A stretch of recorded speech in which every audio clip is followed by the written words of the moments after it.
Hi, I am Jeffrey Wernick, and welcome to another Fine Points. Oh, this hat looks, can't get it straight here. And so, of course, Fine Points means we have Bruce with us, and Ryan is joining us again this week. We're very happy to have Ryan back. And welcome to some of you might have seen the interview Richard and I did together several weeks ago. And I invited Richard to, when he's available, to join this panel. And Richard has graciously accepted to do so. So looking forward to a really wonderful conversation as we usually do have. So I think the first topic we're going to begin, and Bruce, why don't you start on with respect to the Iran? I'm going to make one statement, and then I will turn it over to you, Bruce. Yeah. Throughout most of history, the basic operating rule of governance was might makes right. And what was unique about the American Revolution is that was the beginning of a different governing principle, is the pen is mightier than the sword. So I think that, that's what the experiment in this constitutional republic has been. It's been about not acquiring things through the use of force, but people who said we shouldn't even have a standing army, that we just should have, state militias, governed by the governor of each state, and that we should basically focus on having trade with the world and no permanent entanglements. And for a reasonably long period of time in our history, we had a very limited government. We had tremendous prosperity, and we demonstrated that the path to greatness, was not through the use of force, but through the use of our intellect, unleashed through capitalism and freedom. And that's been the most powerful force in the world. And I insist that right now, Americans have rejected, and this administration has rejected the concept of the pen is mightier than the sword, and we're back to celebrating might makes right. And I think that this is a terrible thing, that we celebrate that might makes right, not that the pen is mightier than the sword. I think that's very, very sad. People might be very impressed with how well we drop bombs. And yes, maybe nobody drops bombs better than us. So, but if that's what we really want to be proud of, is our ability to drop bombs, I think that's a pretty sad statement of what makes us proud about being an American.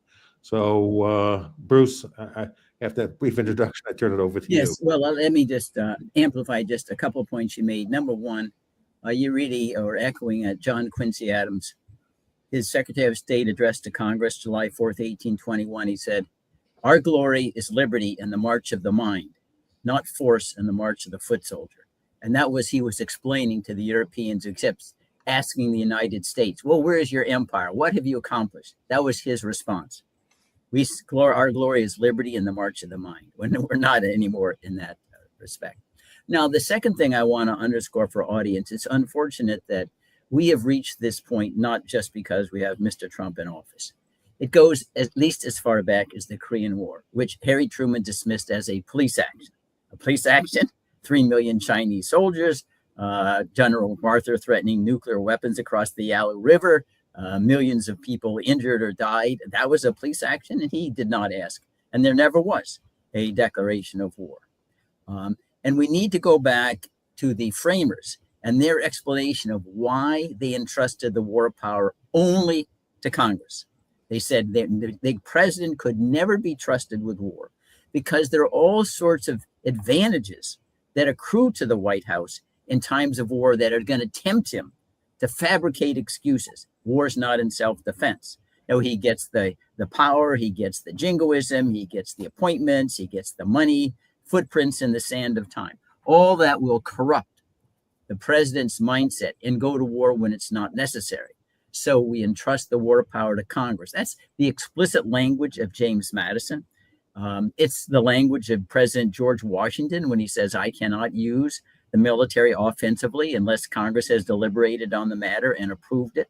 It's even explicit in Alexander Hamilton's Federalist 69, Hamilton being the most vocal champion of a strong executive, saying, hey, the commander-in-chief clause is really very anemic. It doesn't give the president power to go to war. Under the British system, the king can go to war on his own, but under our system, only the legislature can take us to war. So the understanding of the declare war clause was totally, completely unambiguous. There wasn't a single voice dissenting from this understanding. So the argument that's made, and John Bolton and others say the commander-in-chief clause, the president can go to war, that's exactly the opposite of how the understanding was by those who drafted and ratified the Constitution. It's making a word mean whatever you want it to mean, like Humpty Dumpty and Alice in Wonderland, which in my view is the end of the rule of law. If you can make words mean whatever you want them to mean, have no substance, there's no restraint on anybody. Make up whatever theory you want to justify your authority. Now, what have we seen with regard to the reaction of this, what I consider as a flagrant, but not the first by any means, a flagrant violation of the declare war clause by President Trump? Well, one, they argue, well, other presidents did it. Well, that's true. But if you have a repetition of a violation, the repetitions don't make the violation legal. It's still illegal, right? So the fact that other presidents have done it, unfortunately, and I've argued against them without much success in getting Congress to respond, doesn't make the existing circumstances legal. You see how much Congress has reduced itself to an ink blot. The high water mark of resistance to the president's action in Iran is, well, here's a resolution. We'll say the president shouldn't do this. Right? Well, number one, this is so-called under the War Powers Resolution in 1973. First of all, it's largely wallpaper. A major provision of that War Powers Resolution says nothing in this statute is supposed to alter the constitutional balance of war making between the president and the Congress. So why is it there anyway? Secondly, no president, including this one, has ever accepted the constitutionality of the War Powers Resolution. And third, we know presidents will not pay any attention to a resolution anyway. Example. Bruce, I just want to interrupt there. Maybe no president has accepted the constitutionality of the Constitution. Well, I don't know about that. This is 1973. That may well be. It's kind of sounds like a contradiction in terms because it is, right? You don't accept the constitutionality of the Constitution, then what are you here for? Then why? If you didn't do that, then you're saying you weren't really elected properly, right? You just jump into kingship. We might go back to before July 4, 1776. But I want to go back there and say that we've seen this rodeo before, even assuming a resolution could be passed. When Congress in 1970 repealed the Gulf of Tonkin resolution that purported to authorize the war in Vietnam, President Nixon said, so what? He just continued to fight the war. Why am I paying any attention to that? The only power that enables Congress to operate independently of the White House or the courts is the impeachment power. It only involves the House and the Senate. No one can veto that. The Supreme Court said these are political questions. And that's why if it's not on the table, you might as well surrender the Constitution to the executive branch, which is basically what we're seeing right now. And the last thing I want to say is this is not just a Trump problem. Even if Trump were to disappear tomorrow, the same issue is going to arise because we have embraced this mentality and culture of empire, where our greatness is not liberty and the rule of law and the march of the mind. Our greatness is dominating the whole world. I recall at one point, Secretary of State Madeleine Albright standing up with great arrogance saying, we're taller than all other nations. We see farther than all other nations. We only go to war for angelic reasons. Therefore, everybody should welcome us, when we bomb the hell out of them. But she's not unique. That's kind of the understanding we've had secretaries of state, whether it's Hillary Clinton or John Kerry or this current Secretary of State, Marco Rubio. We have all angelic genes. And the real genius, in my judgment, the real wisdom and courage of the framers of the Constitution was to say, we need guardrails against ourselves. We need to arrest our tendency to go to war. And this is how we're going to do it. They understood that they weren't angels. They said if we were angels, we wouldn't need a constitution.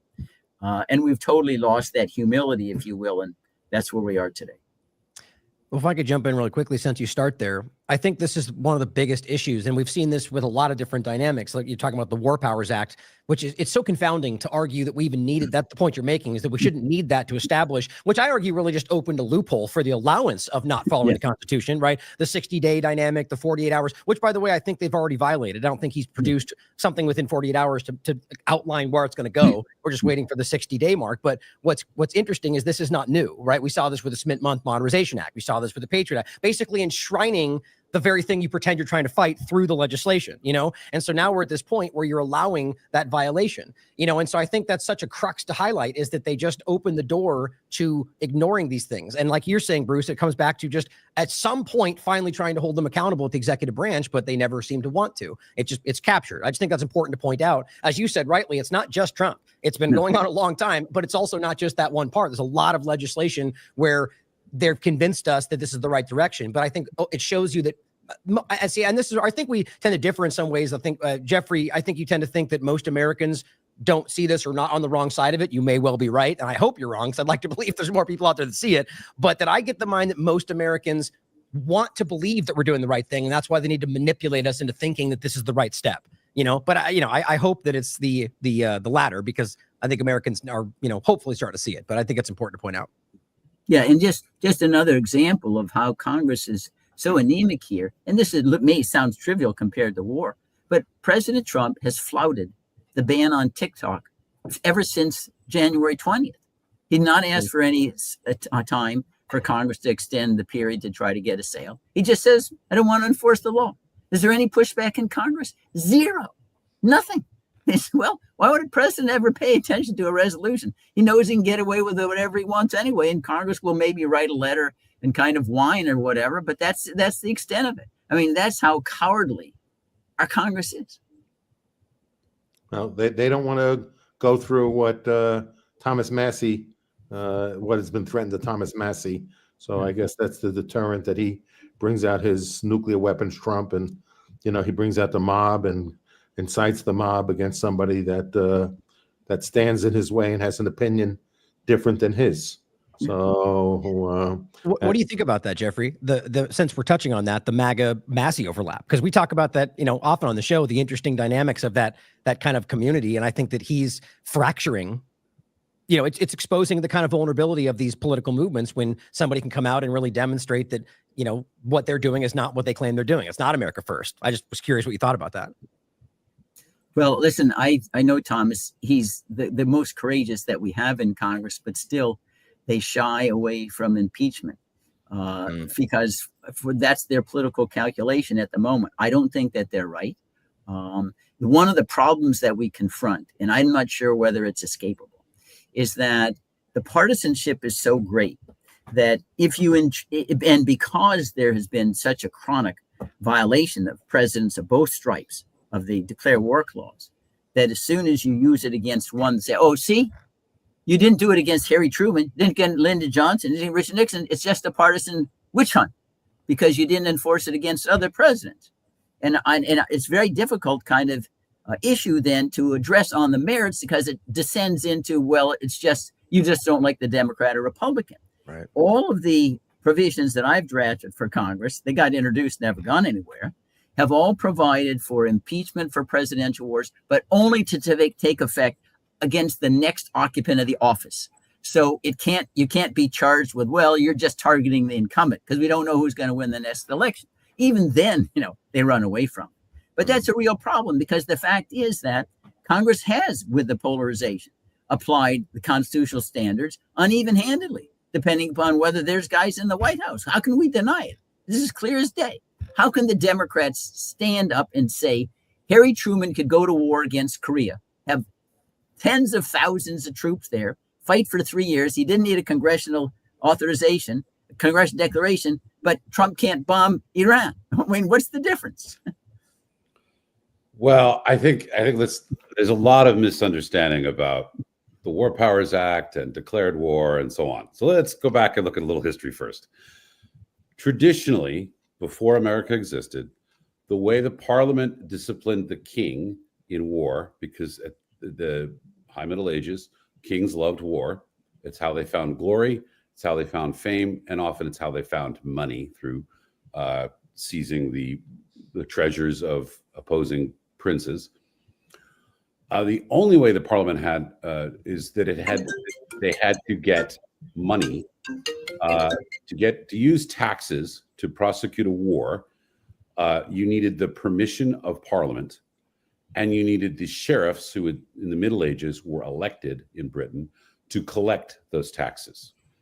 And so when wars were unpopular or ill-advised, Parliament would refuse to vote for them. And even if the Parliament did vote for them, in many cases in English history, sheriffs would refuse to collect the taxes, right?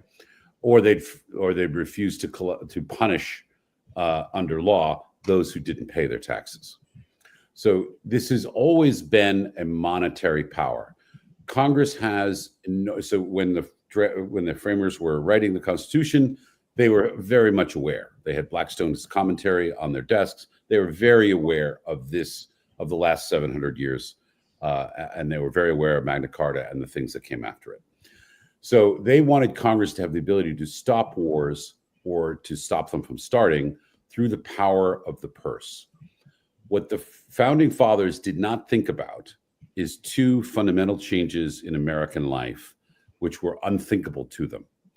One is that the nature of Northeastern Protestantism, Presbyterianism, would fundamentally change, right? Because before the American Revolution, the Presbyterian political point of view, as expressed through the Puritans and other means, levelers, etc., was that power is dangerous and that free speech is necessary and that capitalism is a gift from God, right?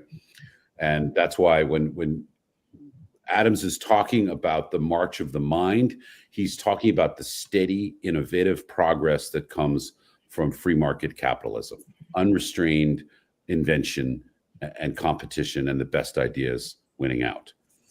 But by the middle of the 19th century, the thinking in Massachusetts had shifted and it had become much less suspicious of state power and political power and more happy with it. And that's why, following the American Civil War, you see the North imposing on the South a very odd reconstruction in which the Southern states were known as, Virginia was Military District Number 9, for example, and states were readmitted into the Union to vote for certain constitutional amendments, and then expelled so that they would have a smaller quorum to get the next constitutional amendment passed, and then readmitted, and all of these games were played, right?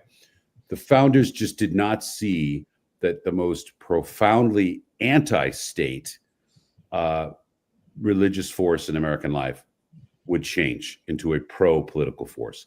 The other thing they didn't see happening was the 20th century would be the century that Congress sought to give away its power. First, to an unelected bureaucracy, a civil service, which was under the Pendleton Acts in 1883 onward, it was hard to hire. And after the 1960s, it was hard to fire. So it was hard. You couldn't put your political cronies on the payroll of the federal government from 1880 onward, right? And there were some earlier versions of this going back to the Jackson era, the 1840s. But after the 1960s, it became very hard to fire people. I'll tell you a very quick personal story. Colin Powell at a dinner party, a small dinner party, told me that for 3 years he was trying to fire a woman who was on videotape stealing money out of the embassy safe in Riyadh.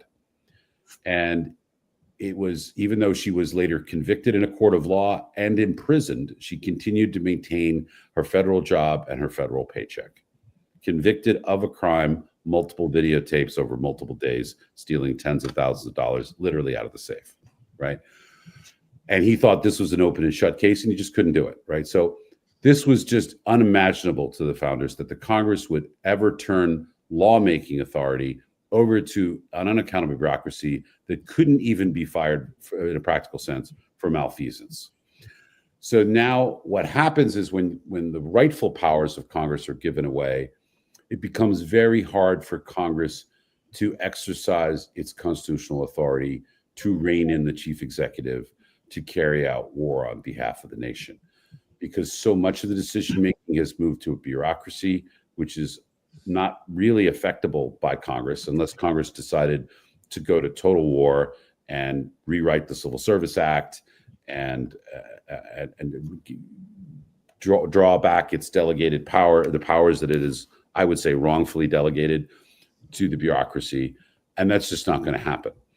The other thing is impeachment is a very weak tool because it's been used. Impeachment is like atomic bombs. The real power in an atomic bomb is in having it and threatening to use it, not in actually using it. And with impeachment, the Republicans, to use a phrase, broke the seal. In 1998, they decided to impeach Bill Clinton for lying under oath in a sexual harassment case. And that, whatever the merits, whatever you think of that case on one side or the other, made it a partisan tool. And we saw under the previous Trump administration where Trump was impeached twice. So impeachment has been so tarnished as a partisan tool that the public doesn't take it seriously anymore. So Massey's attempts to say we're going to impeach the president for violating the Constitution look a lot like grandstanding to ordinary people because of the history of the last three impeachments. Final thought, if the Congress had actually used impeachment to remove federal judges who were corrupt on a more regular basis, the public would see the impeachment tool as a cleanliness, as a hygienic way of getting rid of malefactors from office. But the fact that they haven't gone after federal judges who are often shareholders in suits that they rule on the matter of, or do short sales or options or things like that, puts calls on the basis of decisions they're about to take, or they allow the lawyers before them to do the same. That kind of petty corruption undermines the rule of law. If Congress had been effectively using impeachment to remove those judges, or at least to put them on trial and expose their facts to the public, impeachment would be perceived differently. Because they haven't used the power that way, and the only way that has been used is for political purposes, impeachment is a useless mechanism. Well, to me, I'm not disputing anything. Bruce, let me ahead. just respond, and then you take over, Ryan. But I just amplify or supplement what you said. First of all, yeah, impeachment inherently is kind of a political tool. Remember Gerald Ford? An impeachable offense is whatever you can convince a majority at any time. It otherwise has no meaning to it. But you have to start someplace. Otherwise, you're in a situation because it's been abused in the past. You have, and I mean, in one way, I believe that same thing happened with literacy tests, which were important as a condition of the franchise, is so abused in Jim Crow. Now you can't have literacy tests, so you have to have people who know nothing about anything. And I think that's wrong. I think you just have to prohibit the racial discrimination element. I'm not disputing it, but you got to start someplace, even though it's tainted, because I agree with that observation. Bruce, remember the Robert Heinlein point that if you can't do literacy tests, have them solve quadratic equations before they can. Yeah.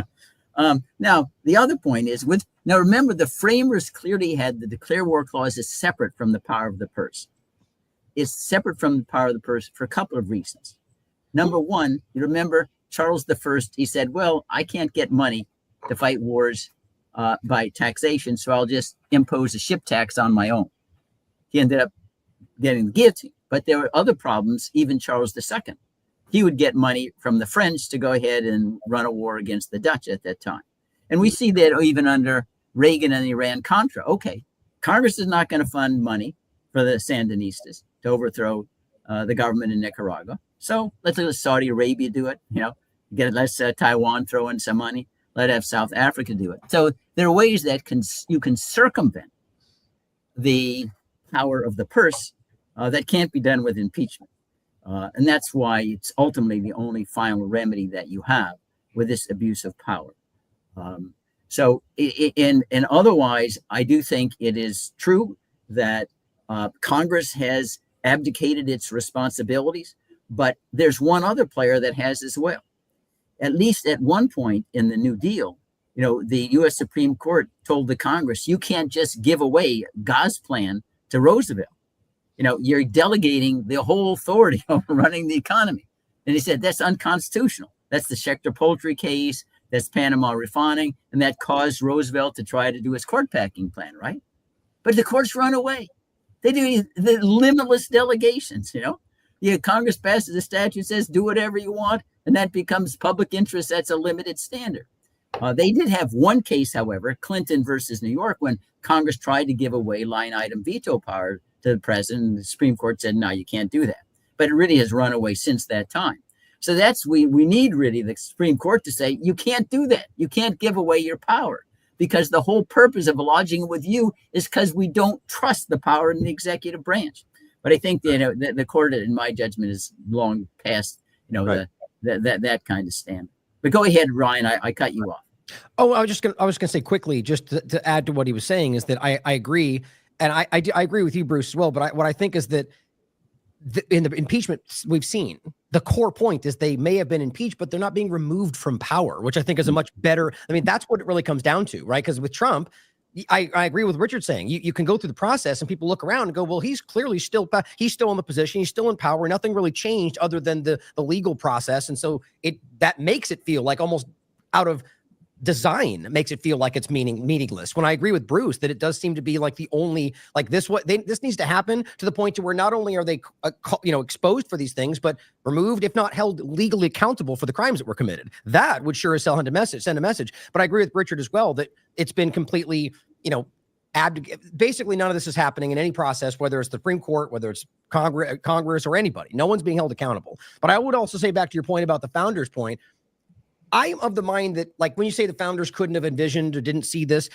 I don't know if I agree with that, in the sense that I think that they were very well aware of how power almost always corrupts, right? The idea that you can see that eventually that's where you would end up. I think the design was in hopes that we could design something that would make it less likely that would end up there. Because I think you can see the discussions within the founding, the time frame of that, where they were ultimately discussing things just like that. And there was debates about whether we wanted a more federalized type government first, and I think ultimately what we're told was that we went out with the side of, basically a no federal government scenario, where I think we lost out on that very quickly. But I'm of the mind that it's about people in power always trying to vie for that power, and that the congressional dynamic that was set up was about trying to hold that back, not ever thinking it would never come to pass. And I think we've got to a point to where our own power structure, knowing that they can gain power from bastardizing the process, is just leaning further into that. I mean, everyone sees that. But so back to the point, the only way we can come back to that, if we think the system can be salvaged, is by trying to hold them legally accountable. Like, we need someone to go to jail for the crimes they're committing, and just because it wasn't done before, other presidents weren't held accountable, doesn't mean we shouldn't obviously start doing it now and hold that precedent going forward. Yeah, and another point I'd add to Richard's is Congress, they're so corrupt already. You talk about the conflict of interest of judges.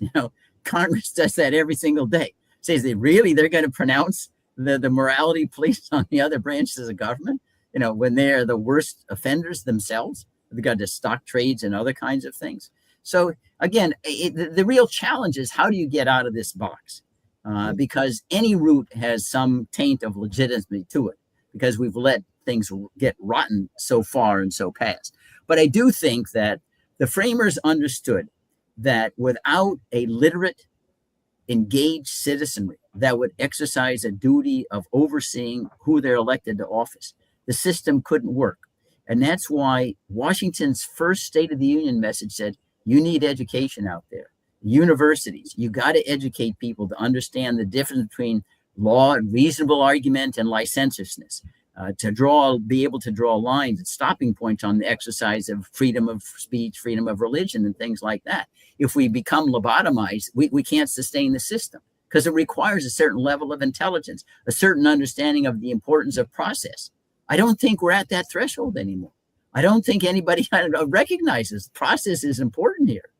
We just don't send people off to foreign countries or into jail without a hearing and trial and some evidence. And that's why we see all due process is being thrown in the trash can every single day that we awaken today. And it's not just Trump. Happened under Biden too. But I'd like to say some things here. Yeah. I think first, I'd like to go back to your comment, Bruce, with respect to the non-delegation. It should be obvious that the system was designed as a system of checks and balances. So obviously, any delegation of something differently than was contemplated in the Constitution is completely altering the systems of checks and balances. And so basically, it's a perversion of the Constitution, and it's perverting the Constitution, not through the amendment process. Yeah. So they're illegal perversions, unconstitutional perversions of the process, because that's the whole point, is a system of checks and balances on multiple levels, and anything that changes the delegation of powers and responsibilities than contemplated in the Constitution is a change of the Constitution in of itself. So there should be no right for anybody to be able to delegate any powers that was given to them by the Constitution to any other third party, unless there's a constitutional amendment to amend the Constitution that society agrees, because this was what people voted on. People voted on something that says, Congress, this is what you do. Executive, this is what you do. The courts, this is what you do. And by the way, here's these Bill of Rights. Remember, you can't violate them under any conditions whatsoever, okay, except for very extraordinary circumstances. And I hate to even use that term now, because right now, if two people go out and they have Antifa signs on them, that's now a rebellion, okay? So that's considered extraordinary circumstances. I mean, I think that's the difference with this president, okay? Maybe under Biden and other people, you'd need 1,000 people to have, the sign up, and then you'd say it's a rebellion. Here, if it's one or two per people out there, and now it's a rebellion, it's emergency, and everything is emergency. So everything is extraordinary condition that requires everything to have the president have, unique power on every issue: tariffs, immigration, tax policy, going to war, everything, that the country is on the verge of collapse. He's the savior, and therefore there should be, and they're arguing that the courts should not even check what they're doing, that everything they should be doing is subject to no checks and balances, whatsoever. So it should be evident, okay? But I think for anyone that has a brain to understand that this is a delicate system of checks and balances, and anything that delegates from one area to another is altering that system of checks and balances, and therefore perverting the Constitution. So it should be unacceptable. So the other statement I'll make is, ultimately, who's responsible for making sure, that's why the founders said, for this to work, for this experiment in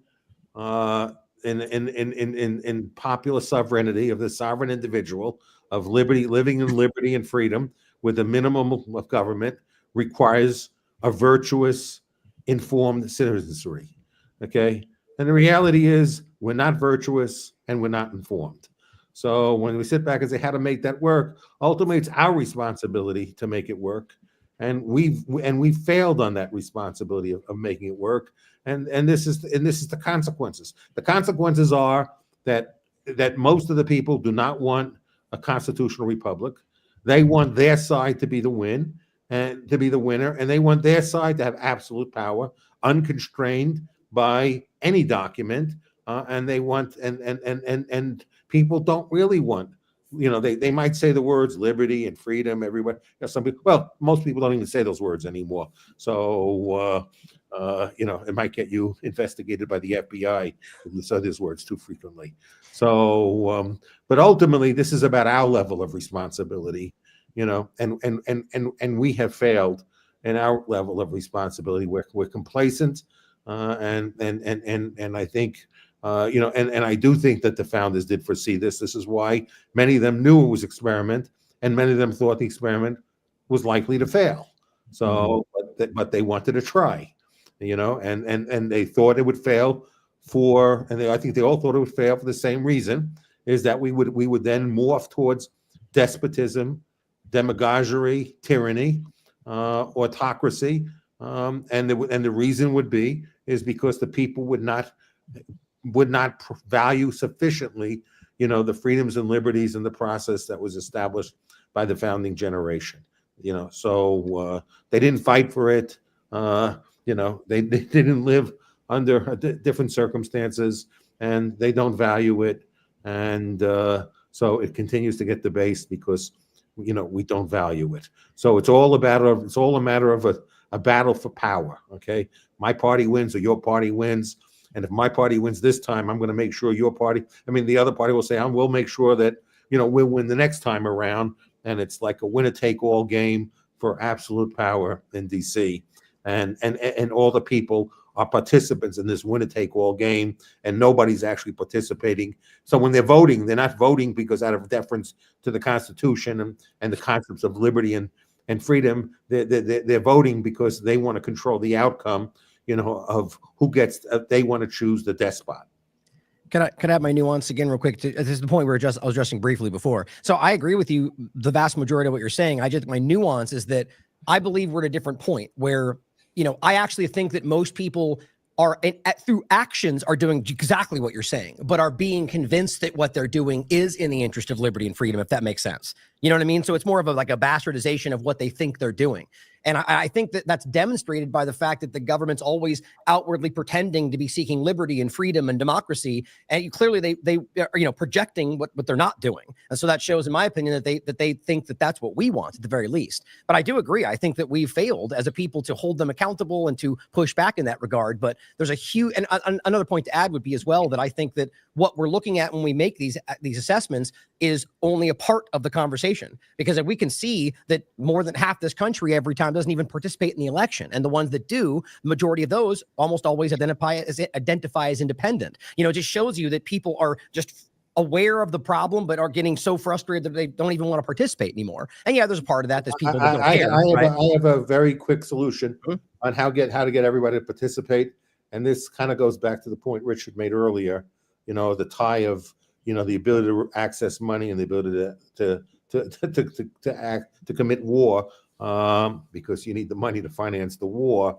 Is, very simply, if we had a constitutional amendment that there could not be any debt out there, and the tax rates is that everybody would have to be taxed the same rate as a percentage of their income, and we had a simple low tax rate, but a tax rate without any deductions at a certain percentage of your income, without any deductibles, you had to pay taxes. And so everybody had skin in the game, okay, that whatever the government spent, every individual, okay, would have to put money in to pay for it. Believe me, government would be very different if we didn't have a society where we had $36 trillion worth of debt, $200 trillion of unfunded liabilities, and half the people not paying an income tax.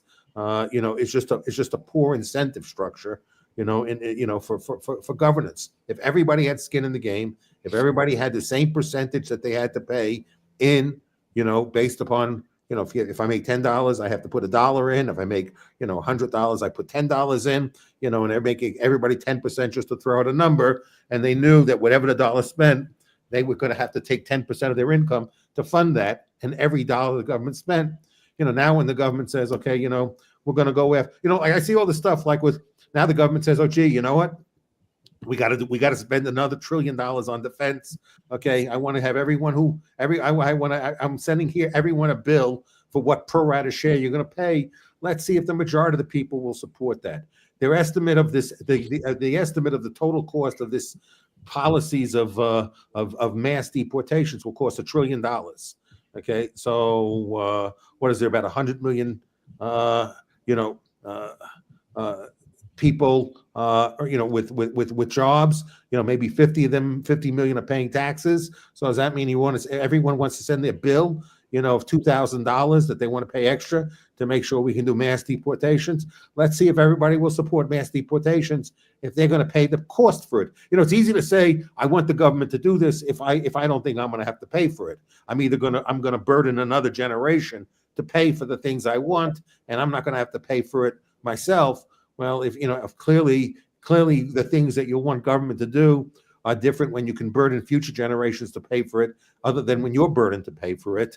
So I think that right now the government can separate out, what people's real preferences are, because basically you're just giving a lot of things that are perceived as a free lunch, because another generation is actually going to be the generation that pays for it, and they don't care about what they burden the other generation is. Some might not understand it, which is then a fault of the fact that we're not a very virtuous people, if people don't understand you're borrowing money and that somebody has to pay it back. And if you're not paying it back, then somebody else must have to pay it back.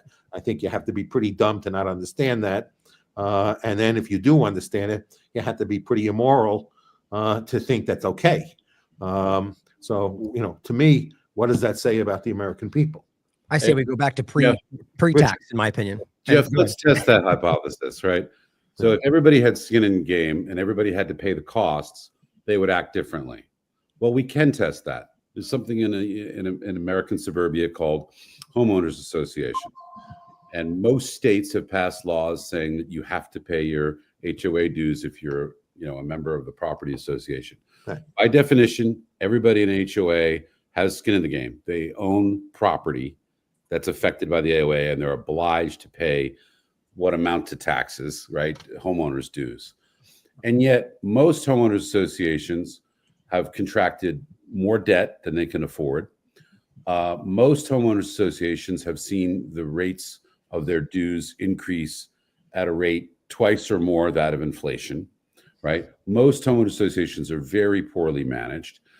And why is that, right? I mean, these are small groups of people in which everyone is an owner, everyone has skin in the game, and yet these are still very badly managed.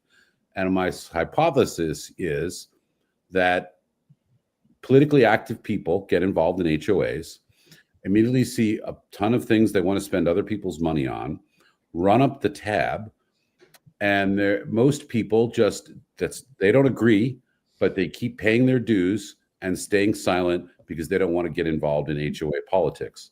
So from the HOA to the US Congress, the principle is the same. Giving people skin in the game isn't enough to clean up bad behavior. What we have to realize is the kind of human beings who are drawn to politics are not productive people, right? If they were capable of producing things of real value, writing fantastic novels, or writing, developing software, being excellent managers of businesses, performing life-saving surgery, etc., they would do those things. But most members of Congress, most people who are politically active, not all, but most, are basically no better than a salesman on a used car lot, right? They are not original thinkers. They don't aim to be. They don't have a great font of experience to draw from to truly analyze the problems before them. And they're there because the vast majority of better qualified Americans doesn't want to serve. They don't want to be on the HOA board. They don't want to run for the state legislature. They definitely don't want to be appointed a judge, and they don't want to run for Congress, right? They're happy to let someone else do it. And maybe this amount of waste is not entirely a bad thing. Very quick story. On my second night on my second visit to Zimbabwe, my hotel room rang, a phone rang, and this woman introduced herself to me as the deputy minister of economics and tourism, and she's inviting me to dinner. So I have dinner with her, and she tells me about all her advanced degrees. She has a PhD in Finnish literature and a master's degree from this University of Scotland. And after listening to all of her credentials and experience and her fellowship at Harvard, et cetera, she says, "So what do you think of my country?" And I said, "I think it's a very poor country." She goes, "What do you mean? You've barely been out of your hotel." I said, "Well, you have all these degrees and you're obviously a smart person. In my experience, when government is full of smart people, the country is very poor." Yeah, I think to add what you said, Richard, I call it politics attracts sociopaths. It attracts people who are parasites who get this rather juvenile thrill about telling other people how to live their lives. They're kind of bossy, and they feel that because they don't have any real intellect and virtuous soul, this is why they deflect attention. They feel that if they're in the limelight, they must be doing something right. So you're dealing with a bunch of deformed personalities. And that's why you have to have an activated citizenry to get rid of these people. You have to put handcuffs on them. I say that the Madisonian genius in separation of powers was trying to get the government to do the right thing for the wrong reason. Because they're never good. You go up to Congress. I've been there 40 years. That you never go into a member's office and say, "This is what you can do for me." No, you go and say, "This is what I can do for you." If there's not something in it for them, forget it. They ulterior motives. It's all about them. But they have institutional, what I call institutional personalities. You want Congress to have the lion's share of power because it's the talking shop. The more Congress doesn't do things, the more our liberty is preserved. Because every time Congress acts, we get a further encroachment on our liberty. Obviously you need some laws against kidnapping and thievery and that. But other than that, it's pretty simple. It's a bunch of rules by which we can live in a peaceful society. And we all get to march to our own drummers, seek our own ambitions, develop our faculties, but the government out of this. And that's why when you look at the 1800s, where we still had separation of powers, our greatness, our geniuses were Thomas Edison's, the patents coming out of Fulton. All this was done in the private sector. We didn't have DARPA. We didn't have all the government-funded research. These are people who did this on their own. And then Thomas Edison didn't get any government grant. Look at all the benefits he brought, Alexander Graham Bell. And this, unfortunately, I say... Bruce, why didn't Thomas Edison run for president of the United States? He was famous enough, but he didn't. Because he thought productivity was a higher calling than politics. That's right. That he could do more for the world I think private sphere than being president.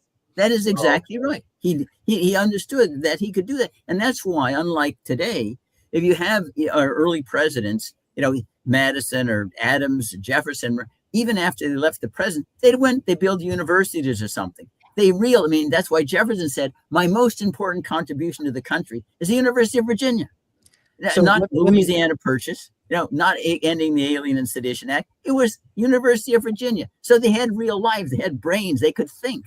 Now, let me reiterate. We can't get there anymore, Let me reiterate why we should then go back to the Revenue Act of 1913 and just completely go before. We have to realize that income tax in and of itself, like back to the core point we're making here, the country existed and flourished well before that. And the idea that we need to somehow pay, like this is the crux of the problem in a lot of ways, that we're now, look at what we just described. We're all like agreeing that they're a bunch of sociopaths and why we would ever be okay with just dumping money into the hands of people and then go fight foreign wars in our names. That's, this is what's so hard though. Most people can't even get to the point we're making in the middle of this, let alone go back to why we should, not be paying tax in the first place. But that's my opinion. But I think a lot of people in the chat right now, I'm not watching, but I'm assuming are probably going, thank you. Somebody finally said the obvious, right? The idea that this is a corrupt system in its core. And I actually wanted your thoughts on that, Bruce, like back to the point about, the idea of pre-1913, the idea of how a country could exist and how it did before that, which you were already kind of touching on, because you mentioned that in past shows. It's not an accident that the income tax and the Federal Reserve, which was necessary to fund World War I, it is born right before we become a global empire. Enter into World War I based upon lies about the Lusitania and we'll make the world safe for democracy while we're denying the franchise to blacks and women at home and defending all the colonial possessions of Britain and France. This whole thing was absurd. But in order to become an empire, you need the money. That's what we're talking about. You need the money. And now if Congress isn't going to tax, you need a Fed to just create the money. Same thing happened just before the British Empire took off. They created the first British bank, to fund the empire. That's what was needed. We need to get out of this. We were running budget surpluses before the income tax based upon just tariffs because we weren't running an empire. We didn't need the money. And we were being very, very prosperous. The growth rate then was far better than it ever was after the Fed was created. But these are manifestations of the citizenry embrace of, hey, let's be an empire. Let's not have the march of the mind anymore, march of the foot soldier. Just run around. The one key, there's somebody, Jenner from Indiana, Albert Jenner. He said, the Declaration, it's just made for white males, Protestants, but we need to go across the world and bring our angelic brilliance to everybody else. And it's the white man's burden to borrow from Rudyard Kipling and the Philippines. We need to suppress their rebellion or whatever. That was the mentality that we had. He ran for president, but that was a total conversion and renunciation of all of our Declaration of Independence and Constitution. And it really has never changed since that time. I have a very simple rule of what we can do in order to create prosperity and bring jobs to America, make America great, and whatever other stupid slogans people think are meaningful. Okay, very simple. We don't need to have tariffs. Okay, we don't need to do any of that crap. Very simple. Abolish the income tax, abolish the Fed, abolish legal tender laws, dismantle the regulatory state, and every business in the world will want to set up shop in the U.S. Okay, those are the conditions under which everybody will come, and they say, I'm not going to find these conditions. I'm going to have the best workforce, okay, and I'm going to have the least regulated environment, and I'm going to have sound money and a good legal system, and whatever I make, I keep, okay?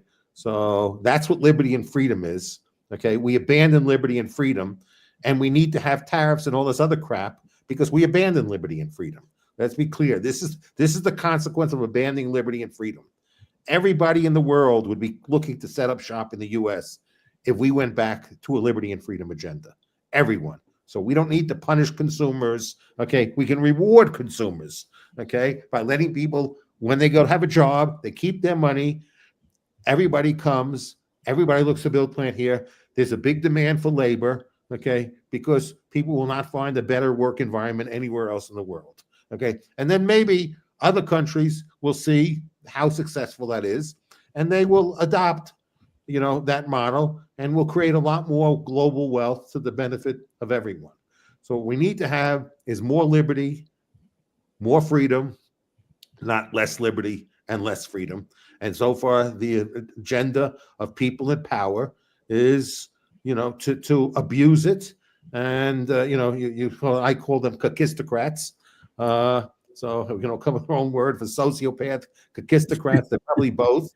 But I think that Thomas Massey probably would support that type of freedom agenda. So I agree, but this is the political Gordian knot, I believe, is that we have now the businesses who benefit, they feel that they can get protection against, competition by spending money on Congress and congressional races. So they get they don't walk away from this regulatory state. They feel it builds a moat to protect them against competition. I mean, when they've had Dodd-Frank created, a complete monstrosity, and I think Jamie, whatever his name is, what's the guy's name? Yeah. So he said, hey, this is great. 6,000 regulations. Unless you can pay lawyers $2,000 an hour, no one can operate anymore. So they're not acting to repeal this. They're participating with their money. They're participating with their money in a way that makes it worse because they benefit from it. And that's what I think makes Citizens United such a problematic decision of the Supreme Court, because it injects so much money in there. They say, well, listen, I have a higher return on my capital by investing in Congress and giving me protection from competition than I do in building a better mousetrap. So, exactly. So now our brains are lobbying Congress rather than being productive. They become parasites. I don't know how you get around that. Cronyism makes more money than innovation. Yeah. In dying societies, in growing societies, the reverse is true. And that's what we have to think about. Yeah. We ought to ban law firms that are involved in the transactions of issuing tax-exempt municipal bonds and other bonds from donating into politics. We ought to ban government contractors who stand to make millions or billions from federal contracts from political contributions. And in fact, some of those companies will tell you, oh my gosh, it would be great if we had a law saying we couldn't donate to political campaigns, because we wouldn't be hit up by the politicians all the time. Oh, you need another meeting to follow up on this life or death regulation? Well, it's been a while since you made a contribution. Yeah, that transactional government thing would go away. So I think we want to, Citizens United is a complicated series of outcomes that resulted, that some of which were foreseeable, some of which were not. But where we have to get to is we have to ban people who've got a financial interest in politics from being able to further corrupt that process. Well, Richard, my proposal has been that, and I've talked about it with this group, is that I think we should change campaign finance laws so that only individuals can donate to campaigns, and individuals can only donate to campaigns in jurisdictions where they're eligible to vote. So you know, you can donate to the people running for offices that you're eligible to vote for that. And if you can't vote for that person, you can't donate. So people have to raise money from their constituents only, and that there be limits on how much any individual can give. So you can't find a wealthy donor and have a wealthy donor. You know, you can't have, you know, Elon Musk living in your district and Elon Musk giving you $300 million. So, and no PACs, no issue advertising. No money, and money can only be given directly to the candidate. Yeah. So, but Jeffrey, at least one imperfection in that idea is, then what do you do with the billionaires? They just run on their own money. So Mr. Bloomberg, you know, gets elected over and over again, or Nelson Rockefeller. I'm not saying that there isn't a poor understanding. Same limit. They'd be subject to the limit. Even if they're running, they can only contribute to their own campaign by that same limit. Well, they always find ways around it, though. That's anyway, you have to amend the Constitution, because right now the free speech is right. You have much. I mean, why would that be different in terms of free speech, Jeffrey, than saying if you're really rich, you can't buy a newspaper because then it's going to give you a whole lot of more influence, or buy a TV station. It's a very naughty kind of issue to deal with, because you don't want to have a system that ends up giving the rich disproportionate voice or control over the political system. This is the logic of taking money out of politics in general that we've heard a lot of people argue, right? Like, you go back, and it's probably impossible with the way it's all intertwined. I can understand that, but understanding that if you remove the idea of any kind of transactional situation and people just simply produce, here are my policies, and have that posted somewhere publicly where everyone could look, and then you decide on which policies you like more. It seems reasonably simplistic, but it's impossible, because people will never, there's so many people changing hands, money changing hands around this whole process, which we're all highlighting. People in the positions to change this are not interested in doing so. And so it never happens, but it seems simple. Remove money entirely.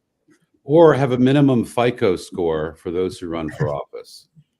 It is astonishing the number of senior government officials in executive and legislative branches who in their 50s and 60s still owe student loans or have FICO scores far below the national average. And if you can't manage your personal finances, you shouldn't be running the public fisc. I think that's a simple, bright line enough rule. I mean, would you hire an accountant who had a 500 FICO score? You wouldn't, right? And yet we put people in Congress who are running billions of dollars in appropriations and can't manage their personal life. So that's one thing. The other thing is, we have to start to clean up institutions from the ground level up. Every institution has lost trust over the last 60 years as it's moved away from what was seen as its original purpose. And as ordinary members of the public become aware that this institution, be it the media, the banks, etc., don't do what they expect it to do, the original intended purpose, but do something else instead, the trust level falls and continues to fall. And while the rule principle here is no one would hire a 640-pound personal trainer, just wouldn't do it, right? Your body is your resume in that field, right? Well, we need to start to clean up these institutions where honest people do want to go work there, because there are active mechanisms to get rid of the dishonest or the corrupt or simply the unwise, right? There are people who are probably not committing any crimes, but they're not effective managers. And you have to just remove them and replace them with people who are slightly better at things, and then optimize and improve over time. And I just, until you start to see a from the ground up reform, it's not going to happen. I'll just leave you with this thought. Henry Ford never thought about volunteering at the White House. Musk did. And I asked Musk's friends why. And he said it was considered a matter of survival. The incompetence level of the political class had simply become so large that it was going to stop Musk from realizing his dream about putting people on Mars. That's why he did it, right? Think about that. Henry Ford wasn't even sure who his members of Congress were. Musk sees it as a matter of survival. The difference between Edison and Musk, for example, is the story of decline of a great country. Yeah, but I think it seems to me, Richard, and everybody else, that you end up with this kind of paradox: is every time you make something big, numerous, you dumb down the ethos to the lowest common denominator. If you really want the kind of quality that you've described and we deserve, you can't have it big. It's just, it's impossible. Mediocrity is the standard. You remember Roman Hruska? Well, mediocrity needs represented on the Supreme Court. We can't be all Holmes and Brandeis. And I said, wait a minute. I said, why not? That seems good idea to me. And that's why every time you get a big bureaucracy, it ultimately goes away. And that's why, in some sense, monopolies, Eastman Kodak, all perish, because the standard becomes defend the status quo, don't ever challenge anything new, surrender your brain. Mediocrity is the standard. Don't work too fast, you'll embarrass other people. And running, we know government is a serious effort. You have to have brains in order to know how to run government and keep it limited. And you have to have standards and ethics. Big institutions, forget it. you run away immediately once you get past before 5 or 6. No, you're down into the degradation. That's why the total number of attendees at the Constitutional Convention was 55. Only 30 over attended that time. And that's another reason why you need to try to make government as small as possible. The more it gets big, the dumber it gets, inevitably. And the standards deteriorate. That's why I go back, abolish the income Guys, tax. really quickly, I have to break off for my next interview. I just want to say thanks for the conversation. But I hope you guys will end up talking about Garcia and Khalil and some of that stuff that Bruce, we were talking about off air. I think that's super important because we've been talking about it on this panel for a while. And that's a very big moment showing us that we were very right, obviously, about that situation. But thanks for the conversation, Richard. Great meeting you. Hope to see you on the panel again. And good talking with you guys. Thanks, Okay. Ryan. Thanks. Well, let's keep going, and thank you. Well, I'd like to just, again, I want to go back to abolish the income tax, dismantle the regulatory state, have sound money, separate money from the state, okay? And then we'll see a very different world.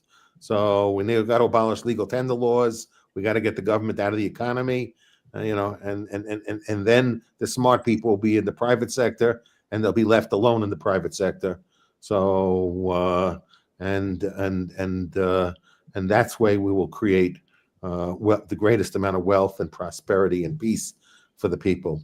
That's the only formula, and that's what we should be doing. I don't think we should be thinking about how to make the government better. I think we should be thinking about how to make the government smaller, not better.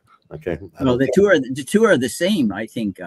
And the real challenge, I believe, Jeffrey, it's not identifying what the ideal end game is. I think we know that. What's more challenging is how do we work with the status quo to get there? Because every status quo will defend itself because it's the status quo because people are benefiting from it, right? That's why it's the status quo. So we know we're going to confront huge headwinds in trying to change. And sometimes you can change faster or slower, but that's the real challenge that we have, because there's so many different ingredients that go into all the institutions and influences that protect the status quo. It didn't happen by accident.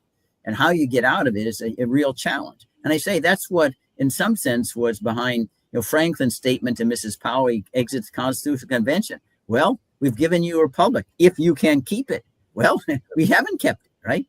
Because keeping it is hard, and trying to maneuver within the existing system to get where we'd like to be, to get back to the frame. That's really, really, really, really challenging.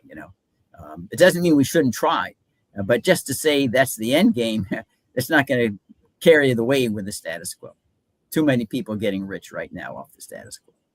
No, I agree with that. So, Bruce, you wanted to.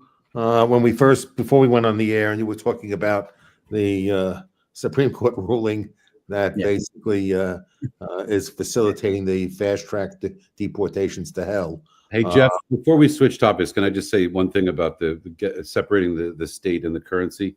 Sure. One thing that people forget is that the US dollar was not the dominant currency, the most used currency of the United States from 1789 till about 1869. These were bank issued currencies which might have been called dollars, but were not US government dollars in circulation. And we had this immense run-up of growth and progress when the government wasn't the primary issuer of money and of credit, for that matter. This is long before the Federal Reserve of 1913.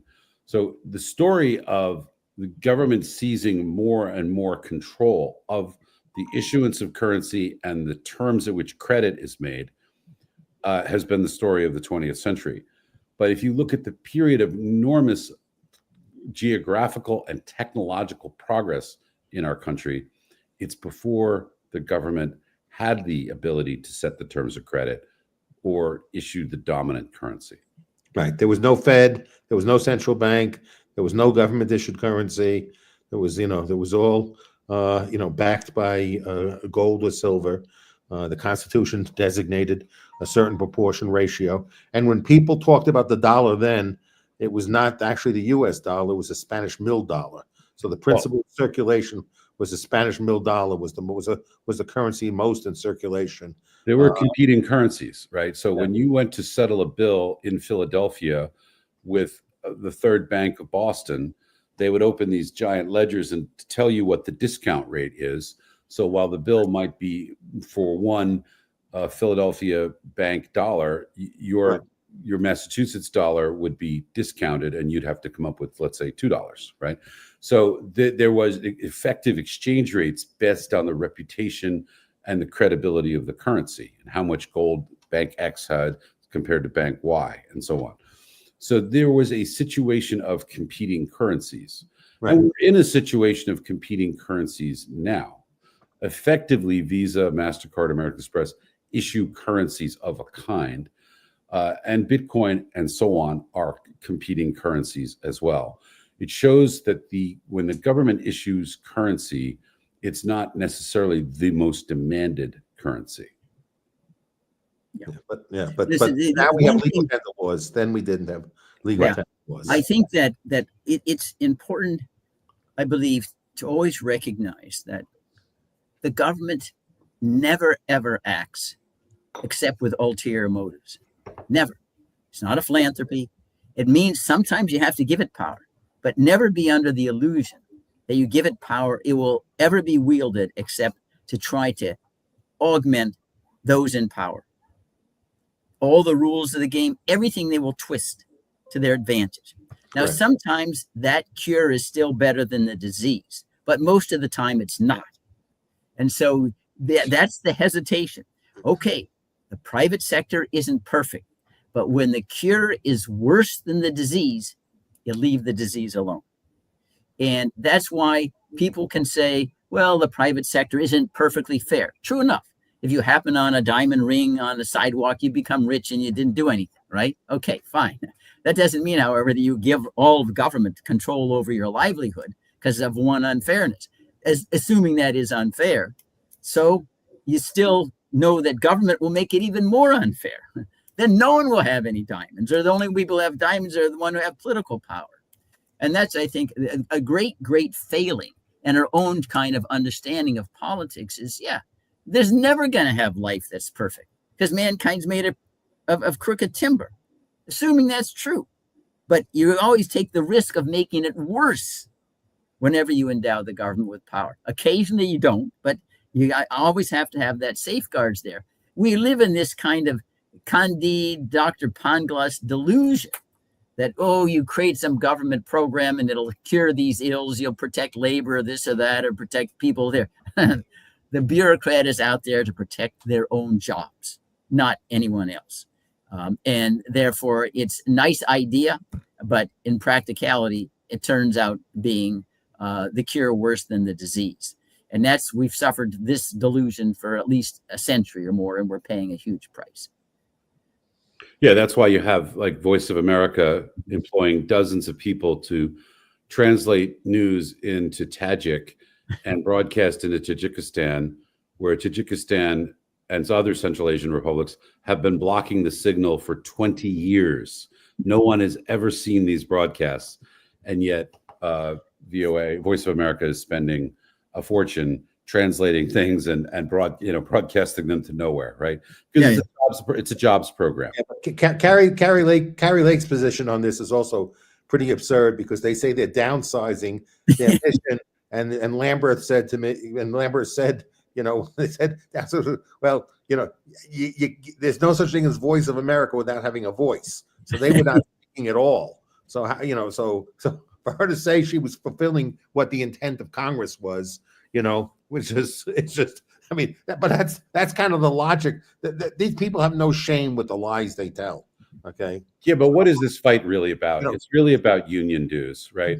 If Voice of America gets rid of 2,000 federal workers, many of whom, if not all, are paid more than six figures, the union dues are significant. And those union dues overwhelmingly go to one political party rather than another.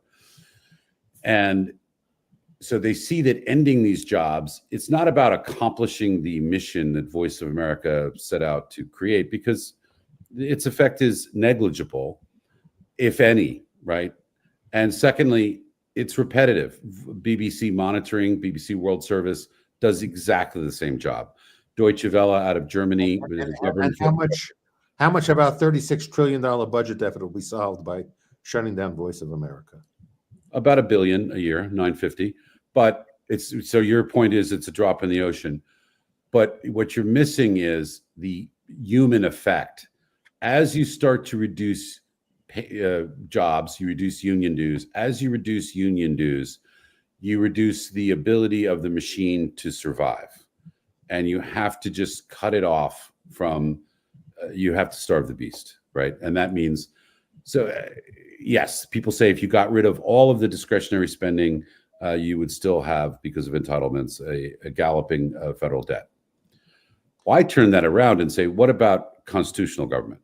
If we only funded things listed by name in the U.S. Constitution, you would have a current spending level of less than 5%, including the military, of what we're spending now, right? Maybe 8%, right? And if the budget process were slightly different, where Congress was required to first appropriate for the constitutional budget, things mentioned by name in the Constitution, and then the rest of it was seen as discretionary, I think we'd be in a different world. But getting to that world would be difficult.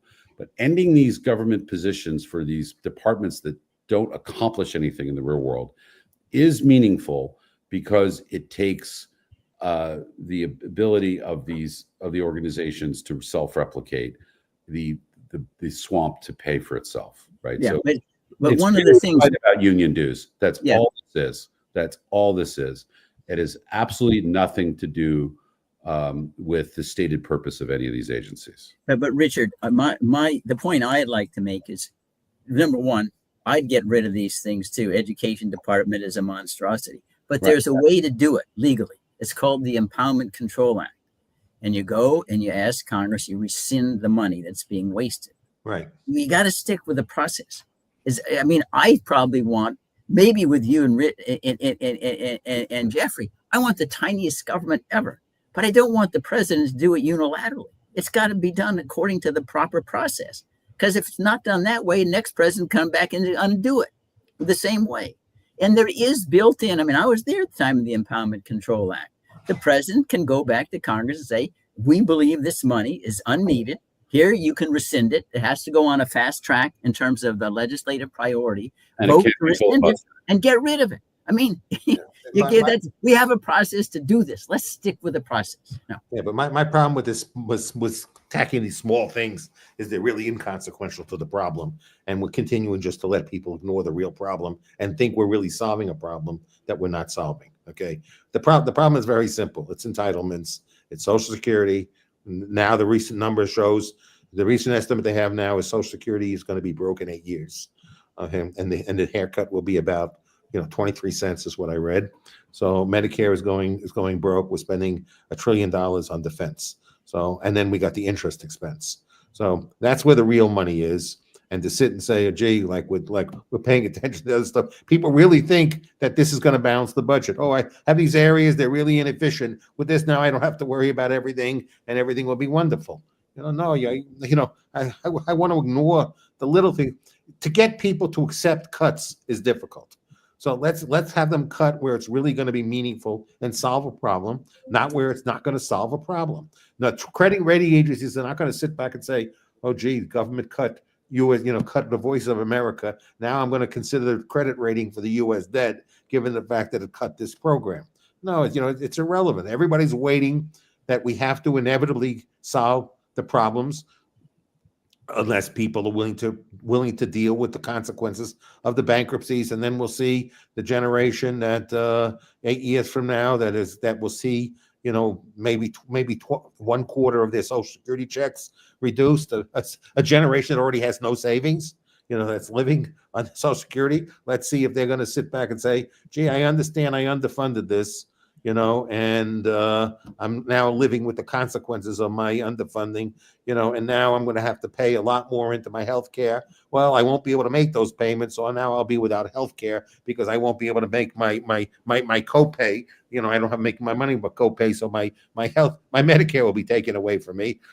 Let's see what will happen in society when they just question, "Oh, but we don't have Voice of America." So feel good that you have no health care and your Social Security check is 75% of what it was, but you can feel good knowing that Voice of America doesn't exist anymore. Yeah, to amplify on We have to Jeffrey's, focus on the real problems in this country. But And that's what You nobody. have to do both. And Yeah. also you need managerial focus. If we can get rid of some of these smaller programs that don't have political support, you can build some momentum for some larger changes. But look, people have been telling the Congress since at least 1983 that the Social Security Trust Fund is not sustainable, Medicare, Medicaid, these things are underfunded. And if we made small changes now, we can put off, and the Congress has ignored this since the early 1980s. Yeah. I mean, this message has been clearly said thousands of times every single year since 1983, at least, and maybe before that. I'm looking forward. I'm looking forward to the day that these programs get cut, and then there's no consensus to fund them with any more money, and the people who've ignored it will start seeing the fact that they will not have health care and their Social Security checks, and maybe they'll have to make even further cutback in their lives, and I'll be okay with that because that's what should happen. I'm just going to say that Economic growth, and the real cost of these agencies is not the billion that's spent on it. It's the regulations that slow economic growth that come out of them. And there are genuine studies that show that as you reduce employment in the economic regulatory agencies, economic growth actually increases. There's a direct correlation. So eliminating some of these regulator jobs, shrinking and consolidating these regulatory agencies, even if their stated federal budget is quite small, their economic effect, especially collectively, is quite large. It can be, but let me add this political reality test here. And this, I think, supports Jeffrey, that I know because I deal with Congress all the time. If they say, okay, we cut VOA, say, okay, on the campaign trail, they'll be able to say, see, I'm a frugal person. And there's not enough knowledge out there to disabuse that. And they'll say, okay, I cut my staff too. I don't have 3 communications directors too. So they use doing really tiny things to excuse or cloak that they're not going after the jugulars. They're going after the capillaries. They do that over and over and over again. Bruce, they're never going to cut Social Security, Medicare, and Medicaid. They're never going to do it. That will never happen because these. Richard, you're not talking about cutting it. They're a trust fund, okay? So now they might not intentionally cut it, but again, no once money. it runs out of money, When it runs out of money, you're going to have to get people to agree to pay more in taxes to fund it. So it's not like they're going to cut. The question is, will they convince people who will have no expectation of receiving Social Security that they're going to cover up the shortfall? So yeah, I agree with you. They won't cut it until the point in time where it cuts automatic. And then the question is, will there be the will to fund it adequately? And there might not be. And then people will be taking haircuts. So there would be in a revolution. They can't take money from the regular budget. People don't understand their trust funds. People put into a trust fund, whatever that trust fund is, the trust fund has no recourse to the general budget. None at all. Right, It's a but- trust fund. but Okay. So they'd have to replenish the trust fund by imposing a new tax of more funds that would go into the trust fund. And then we'll see if the American people, when they take a look at that bill and how much money it is, because right now they have no idea how much money they're going to be asked to put up. Okay. So when they see how much money they'll have to put up, we'll see if people want to continue to fund it. Okay. We'll see. McKinsey recently put out a report that showed that half of the entire baby boom has less than $500 in savings for an emergency fund. Yeah. Right. This is an enormous group of people. Maybe they have been improvident because they relied on Social Security, or maybe for other reasons. Maybe the high inflation policies of the 70s devastated them in ways that, whatever the reason, half of the largest generation in American history has less than $500. It couldn't sustain a loss of payments from. Yeah, I understand that, Richard. So But then what that means politically they have is to that go. Then they're going to have to go convince anything in order to keep paying these people, because otherwise those people will vote them out of office instantly, and they know it. Well, then you have all the other people who have to pay the taxes to fund them. I don't know what'll happen. I'm not so sure when people see the bill that they'll have to pay, whether they'll say this is my problem. Yeah. And they could end up borrowing more money as well. They can change the law. We don't know. Borrowed money into the trust fund. Well, by the time the crisis comes, the government's ability to borrow might be severely constricted. The trust fund. The trust fund has no ability to borrow. Okay. So No, again, but you could change the law to permit borrowed funds to supplement those to be poured I into. think the more realistic thing is the government will start to sell assets, which such as spectrum rights, oil and gas leases, both onshore and offshore, etc. And that actually would be income producing activity and increase the stock of property rights held by. But the funds from the trust fund are supposed to be funded by the people themselves. It's not. It's not a recourse to the general budget. So again, if the government is selling assets that the government owns, okay, there's still no transaction of how the government puts the money into the trust fund, because the trust fund is supposed to be funded by the people themselves, not by the government. You're Currently, right. There's no mechanism. Right. As There's a no matter mechanism for of the government law, to take money from the government and give it to the trust fund. There is no mechanism for doing that. Okay? No, you could change the law to create a mechanism. Yes, And Jeffrey, they did that. You remember all these multi-employer trust funds that were supposed to pay pensions and health benefits? It was going bankrupt, right? It was supposed to be self-funding. So what they do? They just appropriated money, took it out of the general budget, and said, "Okay, here's how you make it solvent." Listen, they can do that if they want to, Jeffrey. But now let's examine that. Okay, let's examine that. Okay, I have assets that the government has, and the capital markets, when they evaluate the government money, the government ability to fund its debt, not Social Security. The capital markets, when the government issues debt, has nothing to do with government issuing treasury bonds, treasury notes, all that type of stuff. Okay. So now the government is selling assets, and now the amount of assets backing up government debt is lower. So you might fund Social Security, and the consequence might be you might raise interest rates and have the U.S. debt downgraded. It's not a free lunch. Okay. I agree. To sit back and say, if we do this, if we're going to take money from the general public and subsidize it, and those resources were supposed to be resources to fund the $36 trillion debt, and they're no longer funding the $36 trillion debt because we're funding the $200 trillion underfunded liabilities. Now there's less money to fund the debt, and so now maybe our debt will be a junk bond. Okay, and let's see when people start paying, can't get mortgages because interest rates are too high because our debt is a junk bond, and banks will have a higher cost of capital. Okay, and then you'll have to see what else the government will have to do to subsidize banks, and then that might then make the government debt worth more, and then interest rates higher because then our credit rating gets even lower. Well, Jeff, you're forgetting we ran this experiment, right? New Zealand and continental Europe sold a lot of government assets in the early 2000s and reduced their debt and topped up the trust funds for their entitlement states. They privatized airlines, telephone companies. They sold surplus land, et cetera. It's broadcast spectrum rights, oil drilling rights, et cetera, et cetera, et cetera. They didn't see a huge increase in interest rates on their debt or the debt. The government owned a lot more relative to what our government owns. So yes, the European governments had a lot more to sell than our government had. Well, they did those sales, and they didn't see. And at that point in time, right now, our debt is 100% of GDP. Okay, it's 100% of GDP. It's different if our debt was 30% of GDP or 40%. Their debt was well over 100% of GDP. When they began selling assets in the early 2000s, their debt was well north of 100% of GDP. Yeah, when the Greeks sold Europe basically has not created any job growth in like 30 years. Well, So I mean, I don't think we want to compare ourselves to Europe that's created no real wealth.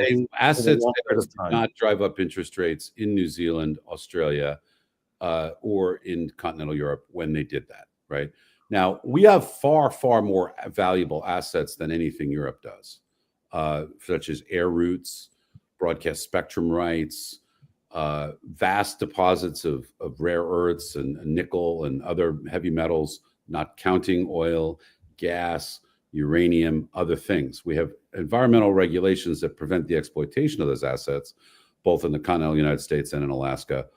But those could be waived, and you could hold auctions and raise trillions of dollars for the value of those assets.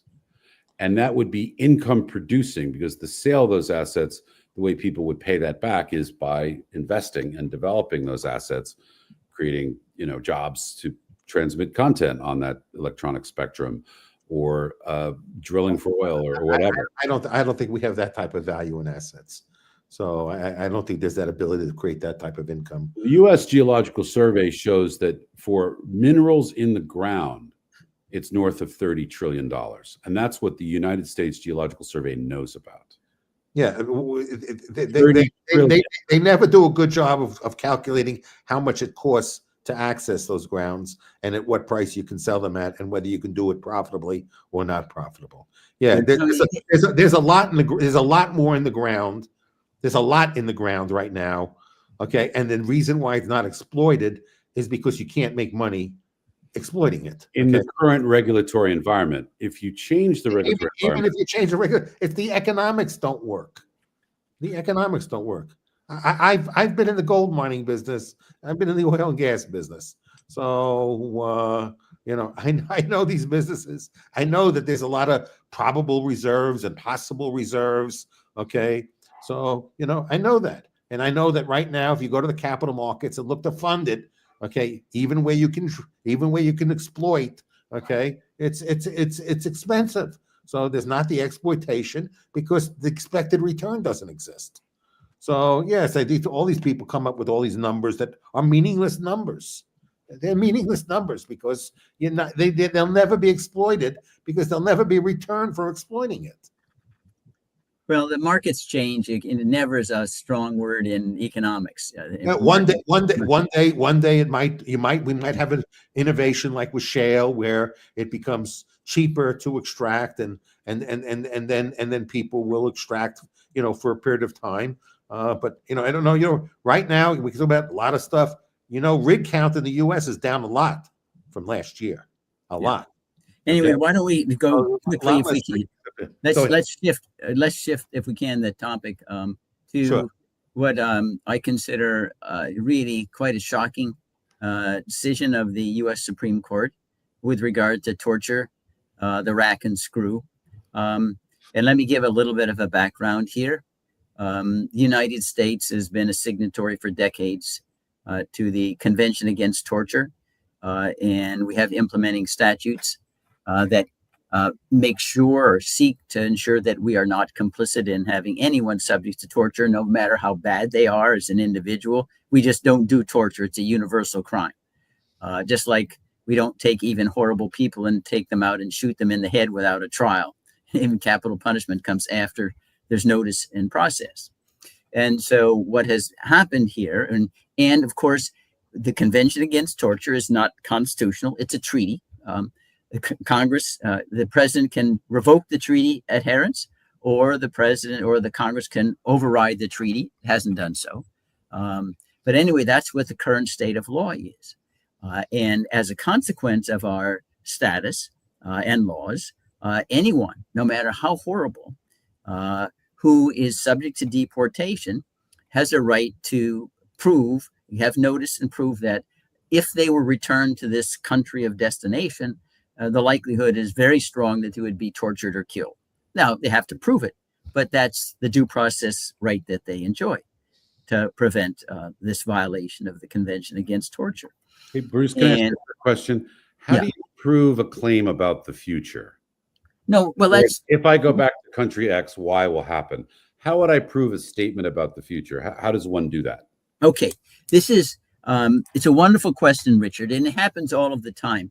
And there's a parallel projection in what's called the Refugee Act, where you're entitled to asylum in the United States under the existing law if you can show it's reasonably likely that you would be subject to persecution based upon political opinion, religion, nationality, or ethnicity. So that requires some projection. Well, what is your gut? Because your government could change, right? How do we know that? So the fact is, you produce evidence. This is what happened in the past. This is how other people are being treated there. And if you went back to the Soviet Union at the heyday of Joe Stalin, it was pretty clear what was going to happen to you. But surely the question is a good one. It's more an art than a science, but that's what the law is. And it does require an element of uncertainty. So there surely can be mistakes made, but that's true all throughout the law. There always can make mistakes. So admittedly, for example, one of the elements that you look at, more objective than subjective, is, well, if the State Department says this country is off limits for any American travel because it's upheaval, you're likely to be killed. That's some evidence, right? Objective evidence that, hey, you don't want to go there. You wouldn't. No one wants to visit Tehran right now, right? And so but the burden of proof is on the claimant. It's not presumed that where you're headed for is going to be in this state of upheaval, but these were the kinds of things that you look at. The annual human rights reports, anything that's in the International Criminal Court or otherwise, but the burden is on you, and you may well fail, and you can't reach that threshold. The standard is a reasonable likelihood. It's not that it's, conceivable. That's too low a standard, because anything is conceivable. And so that's what this is about. It's not about getting a free ride into staying in the United States illegally. It's just saying under existing law, you get notice and you have your chance. It doesn't mean you have 6 months. Usually it's something like 2 weeks. Where's your evidence? You have it past the threshold of credibility or not, and you get deported if you haven't satisfied that. But anyway, and what had happened in the cases that got to the Supreme Court on an interim status is the Trump administration had persons, they were legitimately deportable, but they had not been given notice. They were secretly told, we're going to take you to South Sudan. Now, I know South Sudan. I've been in there. It's really total upheaval. It's semi-genocide, starvation. You have the Nur Dinka tribes slaughtering each other. It's a really very grisly situation. And the State Department has said no American should travel to South Sudan. So they, however, were put on a plane and taken to Djibouti first. That's the interim stop, without any opportunity to argue, wait a minute, I'm going to be tortured there. I could be killed there. And so a judge said, wait a minute, you don't have to take them back, but at least in Djibouti, you got to give them a chance to submit evidence that would suggest that you're putting them in a country that creates a very serious risk they'll be tortured. And that's what the lower court did. And the U.S. Supreme Court said, no, issued a stay. There's no right to any notice. Maybe 6 months, after you're already in South Sudan, maybe you can retroactively try to get your claim of risk of torture adjudicated, but it seems to me highly improbable at that point. You may well be dead. And what, to my mind, is very disturbing is that there are ways in which the U.S. Supreme Court, with full briefing, without just, and they issue these opinions that we're talking about, just says the stay is granted, no argument, no reasons. Then there's a dissent. There are ways in which, if this is an important case, life and death, that they can take a case immediately, leapfrog the Court of Appeals, have a special session like they did on Pentagon Papers, like they did on Nixon tapes case, like they did in Harry Truman and Korea War, and have a full briefing. Why are you doing this in such a truncated way? Anybody who practices know you hardly have any briefing at all at this interim stage. You write 5 pages here, 5 pages there. Then they don't really have a deliberative opportunity because they just pass it around the 9 justices' office and rule. To me, this is very, very frightening. You're going to tell me that we can send somebody to the rack and screw? Even a horrible, horrible person shouldn't be sent to the rack and screw under our existing laws. And this is, I think, unfortunate. This is the Supreme Court now is getting in the habit of, instead of having these full-blown hearings, a deliberative process. It wasn't like the United States was going to collapse if you required a few extra days of a hearing and notice before you deported these people, and just moving forward and saying it doesn't matter anymore. Your rights and the liberties and due process is now a second-tier right. That's troubling to me. I also have been to South Sudan a number of times. My first trip to Bahr el Arab was 1998. I was there as recently as 2018 to Bahr el Arab and Bel Ghazel, and so I'm very familiar. I've spent weeks in sleeping in mud huts and among the Dinka and other people, right? And wrote a cover story for the Atlantic back in the 90s on this very topic. You've probably seen my other work on this. Very familiar with the area. It's a large area. It's almost as large as Texas. To say that there's a terrible civil war in place X, and therefore I can't go to. So say, look, there's a terrible war going on in Houston. I can't go anywhere in Texas. Is to use a geographic concept that really doesn't make sense. Right? The ability of the individual to mitigate. I'm just sort of arguing devil's advocate here. I think we should have given it a full briefing, but is specious, right? I mean, in fact, the people in question may not even have been Dinka. They would most likely go back to their tribes, which are in regions far from the conflict zones, right? But South Sudan is a desperately poor country. Whether it should have been created in the first place is another matter. And it's corrupt. And the legacy of John Garang's uprising and his economic ignorance is vast. And the infrastructure needs in that country are terrible, right? I mean, if you don't have your own generator, you don't have electricity or running water. It's just that simple, right? And even in the cities at this point, with all the war that's occurred, even in the cities, cities like Wow, which used to have its own railroad and its own electrical generating capability, that's long gone, right? So it's really hard to distinguish or disentangle between people who don't want to go back to an economically depressed area because the options for them are few, and they've received a degree of education which would make them valuable in a more advanced society in a way that they would not be valuable in the South Sudan. I mean, maybe they could herd some goats or carry some firewood, but they would never be able to use their advanced English or mathematical skills to earn a real living. And so they're saying, I don't want to go back there because there's a civil war, but they don't want to get sent back to, Waco when there's a civil war in Houston, right? The geographic distances are such that they are. No, but all that is correct, Richard. And that issue, which is a troublesome one, we deal with that every single day with the refugee, the asylum laws, because we're trying to distinguish between an economic migrant comes here because of the opportunity to work, as opposed to those who are fleeing persecution based upon race, religion, political opinion. It's not a perfect system, but that's what the law is. And it may well be. The law here is very poorly constructed because neither political refugees nor economic migrants are by themselves desirable, right?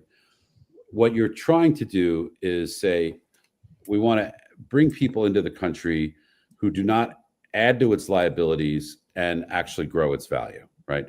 So obviously immigration and hiring are conceptually distinct, but to think about it in terms of hiring, you don't say at my company, look, Joe has really suffered in his last job. I'm going to give him a place here, right? The board would remove an executive who was making decisions like that. What you say is Joe is a master software engineer. He could work on this project that would increase our growth trend by X percent, and that he would cost less over his, in a full sense, the value he'd produce. Therefore, Joe would be a great addition to the team, right? But we don't do that. We don't say, is there a minimum IQ by which you're admitted into the United States? No. Is there a minimum behavioral standard, right? I mean, are you an alcoholic, a drug addict, and so on? We used to have tests for disease. Do you have an intractable disease or a communicable disease? Those are different things, right? An intractable disease is you've got AIDS. The government's going to have to spend a fortune to take care of you. In a better world, would it be that you got taken care of? Yes. But if you are coming from South Africa with AIDS, is it our problem, right? So we're not doing, the immigration policy is so fundamentally flawed at so many fundamental levels that trying to distinguish between economic migrant and a political refugee is impossible, right? Because all economic migrants are political refugees because they're all fleeing failing states that are not producing the livelihood that they hope for at home. No, right? I'm not enough money at home. That's you're a political refugee. Yeah. Okay, Richard, I'm not disagreeing with your analysis, but I just fixated on the law in the process. The law makes these distinctions, even if we think that they're wrong-headed. The law says if you are fleeing, you're just coming to get a good job. And oftentimes we know motivations can be mixed. It may not be just one motivation, as opposed to singling out political opinion, religion, nationality, ethnicity. Of course, gender is not in there, right? And a lot of people would be fleeing because of gender person. You can imagine how many women we get out of Iran and Saudi Arabia. But anyway, and I'm not even defending the thing. I'm just saying that as long as we have the rule of law, if we think the law is stupid and is drafted in such opaque language it can't work, we need to change the law. You got to kind of grapple with best you can, even though it's oftentimes be clumsy. I'm just stickler because once you start pick and choose that this is a dumb law, everybody's going to pick and choose the ones that they think is dumb. That's why it's so important to be fastidious. Okay, it's dumb. Let's change it in the right way. Congress needs to amend X, Y, Z. We just can't have a standard that says, okay, this is dumb. Why are we even paying attention to it? Bruce, what do you say to the prudential arguments advanced by Stephen Miller and others in the Trump administration that we can't have hearings, habeas corpus or otherwise, for 25, 30 million people? Like, that's just impractical. Number one, I don't think we're not deporting 25 or 30 million people all at the same time. And the fact is that we have trials, millions of trials. We have space for trials. I don't understand why he thinks, first of all, we're going to identify all the people who are illegal. The people who are here illegal don't wear a neon sign. You have to do investigation. You don't know in advance until you do some investigation who's here without authority. The fact is that under our system, and it may not be as good as some others might want, under our system, it's built on due process, and we'd rather have one scoundrel escape justice than that the innocent suffer. The fact is, we don't do collective punishment. On the 1.5 million who have been convicted of violent criminal offenses, many of whom have already been ordered deported by the immigration court. Simply giving that 1.5 million people, or whatever the subset of that number is, hearings would take years. No, but if you don't want to give them hearings, we need to change the law, because right now the law says that reason for a hearing is because even if you're here wrongfully, we can't deport you to a country that's likely to torture you or to kill you. And I have an you only idea. make that determination unless you have a hearing. I have a Stephen Miller idea, okay? I have a Stephen Miller idea, okay? I'm going to fire every judge, and then say, too many backlogs for every criminal. Let's just let the police throw people in jail and forget trials. We have no judges. We can't try any of these people. It takes too long. Due process is just impractical. Okay, and then we know we'll have to worry. No due process, no trials, because it's impractical. We have to wait. We can't wait. So let's just do that. I mean, this is. I want to see where the Constitution said due process only exists when Stephen Miller thinks it's practical. And if he doesn't, and Richard, I draw this analogy. Firing all the immigration court judges, which is technically an executive branch court, right? I wouldn't say that too loudly, because that could happen. We are Richard, I think we have at least there's at least a partial track record here, Richard. And I understand all analogies are imperfect. But the argument was made when we decided for the concentration camps for 120,000 Japanese Americans. They said, a variation of Steve Miller. They said, to the Occidental eye, all Japs look alike. We can't have individualized justice. We can't have focus on the Japanese who we think might commit espionage, because the Occidental eye can't make a distinction. So we just throw them into a concentration camp. We made 120,000 errors. Now that's an analogy. It's not identical, but that's the problem you get into, that if you don't have hearings, that was one of the greatest miscarriages of justice in American history, right? That is a terrible outcome and precedent.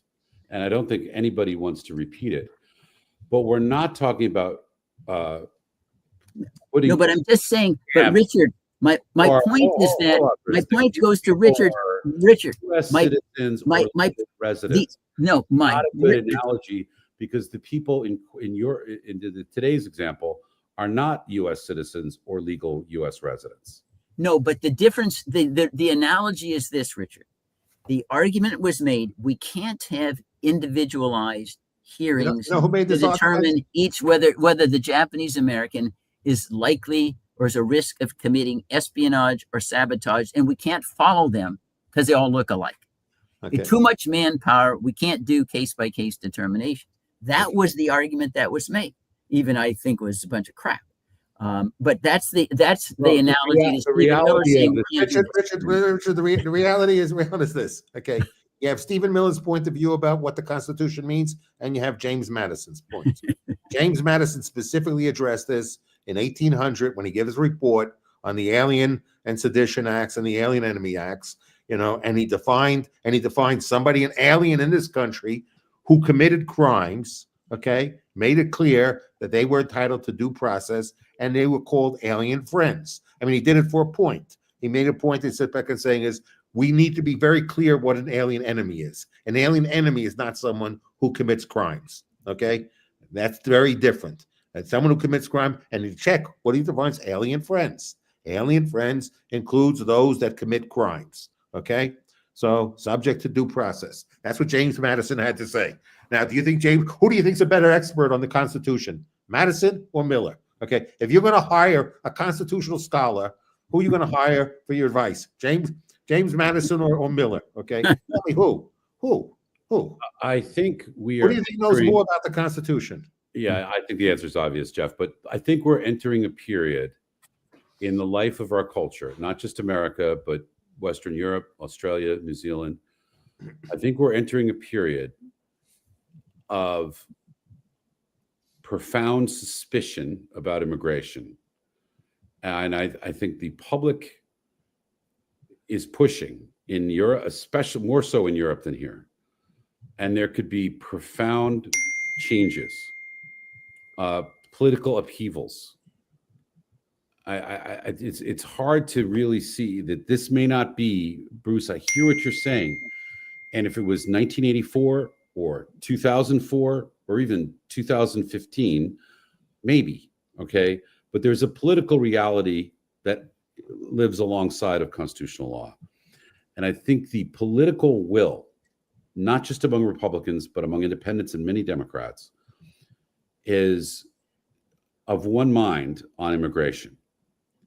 And if you thwart it through the process of law, and you may well be right in all of your legal arguments, then then a messier solution is going to follow, a much more chaotic solution. There is no messier solution than if you're just abandoning. Then let's stop free speech. Messy. A lot of people don't support. Most of the people in the country don't support free speech. So let's just abandon free speech. I don't think that's the case. Let's abandon every. If you're going to abandon one of the Bill of Rights, then you have the same ability to abandon them all. Okay. Once you make them all flexible. Okay. Once you make one flexible, you've made them all flexible. Okay. Yeah. I'm not making an argument about the reasonableness of the hurricane. I'm not prepared to take that. I'm saying the hurricane is coming. Okay. Now you can tell the hurricane you're wrong, and you would be right. The hurricane is not wise to destroy homes and businesses and farms, but it's coming. Okay. And you have to see where the votes are going. And we could end up with a far more radical president, far more radical Congress. We don't far more fearful Supreme Court. It's unfortunate, Richard, that people go out and sell that argument that basically popular will meaning less than 50% of the population. Okay, just a very active, aggressive minority. Okay, through that, okay, we will abandon the Constitution if a large enough mob gets in place and makes themselves heard. That we will abandon the Constitution. Okay, I'm not willing to accept that. Nobody has that right to do that. Okay, nobody has the right to do that. It's a theoretical matter. You're absolutely correct. Constitution. Nobody has the right to do that. Okay, that's not how politics works. I mean, there's a great. I forget how politics works. Politicians don't have the right to violate the Constitution. They might do it, but they don't have the right to do it. Okay. Yeah. And if we start excusing that whenever it's convenient for us, what's ever popular at the moment, to violate the Constitution at that point in time, okay, then we'll do it anyway. Then we'll make it easier. The first time you breach the Constitution, it might be tough. Second time, it'll be easy. Third time, it'll be even easier. And then we'll be a daily routine of the Constitution meaning absolutely nothing, because that's what we've done. We've now made it to mean nothing, okay, because a big enough mob got together and we lived in fear of the mob. Okay. So no, I'm not living in fear of the mob. Okay. And when it came to this point about our immigration policy, and the positive or negatives about it, yes, I understand that right now there's a prevailing thing, but what the attitude is today was very different than the attitude 2 years ago. I mean, and it could be very different a year from now. Maybe people look, I can tell you, I was speaking to people. I was in LA. Okay. So I was speaking to people with real estate projects, okay? Do you know right now, many of them are concerned about the consequences of the fact that their work crews showing up for work are less than half of what they were, okay? So you have a contract that you have these delivery dates. It's not like then when these people are going, it's not like when the illegals are coming away, because normally if an undocumented was working at your site, okay, and they didn't show up, another undocumented come. Now they're staying home. And now we're waiting for all the people who are documented citizens to show up wanting to have those jobs, and they can't hire the people, okay? They're even offering bonuses, and they can't hire the people. So these sites are at like 35, 40% of things. And I know a whole bunch of projects that are just completely shut down. Yes. And one of the things I've heard the same thing. So now, we're seeing, we're going to start seeing the consequences of this behavior. So right now, people can't think in advance and sit back and say, gee, it's a free lunch, or it costs me nothing to get rid of all these people, and everything will be wonderful. I know many people, Trumpers, who think by eliminating it, that we'll solve the budget deficit by deporting illegals, okay? So, Trump and Musk have said that basically Social Security is bankrupt because of undocumented, okay? And people believe this. So a lot of people have this attitude because they believe a lot of garbage, okay? And when they start experiencing the fact is what they're being sold is bullshit, okay? Maybe they'll change their mind. Maybe the people who sit back and say, gee, you know what? I was going to have this house 6 months from now. Now it might get 2 or 3 years because these people can't hire somebody. Then you get the farmers saying, gee, we can't produce the same amount because we can't replace, all these people, and then you start seeing costs rise, and it'll be slowly. It's not going to be overnight. It'll be slowly, okay, because they can't replace the people. And then people say, gee, I thought it was a good idea at the time because I was sold bullshit, and I believed the bullshit that I was sold. and then maybe the people will change their mind, and that's possible to happen. The Fed said that one of the reasons why the economy was stronger at the end of the Biden administration than they expected was because of all the illegal immigration. Okay. They also said the budget deficit was smaller on the federal level because of the illegal immigration. And part of the reason why the life of Social Security, when it would go bankrupt, increased was also because of all the contributions undocuments we're making into the program. So if I whenever I tell this to a Trumper, they don't believe it. They just think it's bullshit. Okay. I think all those every Trump, I haven't spoken to one Trumper that thinks this is true. Okay. Every Trumper thinks that the illegals, that getting rid of illegals will balance the budget. Okay. And find Social Security. So of course, if you sit and hold back and say your real wages will be triple what they are, the stock market will be 10 times, Social Security will be balanced, the budget will be balanced. All we need to do is deport 20 million people. And yes, people have bought that. Okay. They bought bullshit. Okay. And when it'll be evident that it's bullshit, then people say, gee, I was pretty stupid believing that bullshit. So, Jeffrey, I think the larger point is, and this is where I think Stephen Miller goes astray, is that the reason why we have a constitution at all is to protect against mob rule. Correct. As Justice Jackson said in his famous the flag salute case. Yeah, they want mob Bill rule. of Rights doesn't depend on the outcome of any election. There's certain rights, even if everybody in the United States was against it, you can't just pick somebody up and kill them. That's when the founders understood in the Declaration of Independence, we are endowed with certain unalienable rights. I mean, they're unalienable no matter how many people don't like them. Now, that's a value that was part of our birth certificate. And I hope we never give it up. Rights of minorities and individuals in due process are inherent in the dignity of each individual. And we understand that mob rules can get it wrong. And that's why we have a constitution at all. Once you say it's too inconvenient for me because my policies are being thwarted by the Constitution, everybody's going to have a different one. Then you're inviting anarchy. Everyone just pick and choose what part of the Constitution they'll obey. Now, again, I underscore, it doesn't mean we're going to have a perfect system. The system is imperfect. We have mankind's made a crooked timber. Laws are going to be drafted that are improper, whatever. But we got to stick with the process if we're going to make our way through this. Otherwise, it's going to be the rule of the gun. Can you not see what's going to happen? Okay. Yeah. Let's say your interpretation was to prevail. Let's say magically the Supreme Court were to hand down a decision and say every single person is able to challenge their deportation on the grounds they might get deported to a country where they'll be less happy than they are living in the United States. Let's just say that happens, which I think is unlikely, but let's say that happens. Then the next stage, because politicians like to be elected and they like to stay in power, is they will seek to do other things. They will say, all right, we will find ways to punish lawyers who make arguments they know are false. And that means to say, if this guy from Tribe X is going back to South Sudan and he says it's because of the Dinka Nuer civil war, when he's going to go hundreds of miles from that. And what should happen to the lawyers that made the claim? Wait, just let me finish this point. I think you guys are not hearing this. I don't think you've heard this before ever.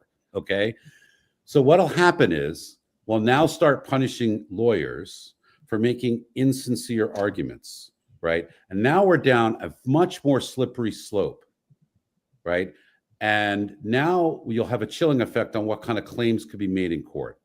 Well, can you imagine what kind of claims Trump's lawyers would make if they were penalized for their insincere arguments? He would have no lawyers. We all know. He'd have nobody there. Right. But the vast majority of these claims of political persecution lose in normal immigration court, not normal federal court in these but sometimes not. For example, Richard, Abrego Garcia, he did prevail in an immigration court under Trump.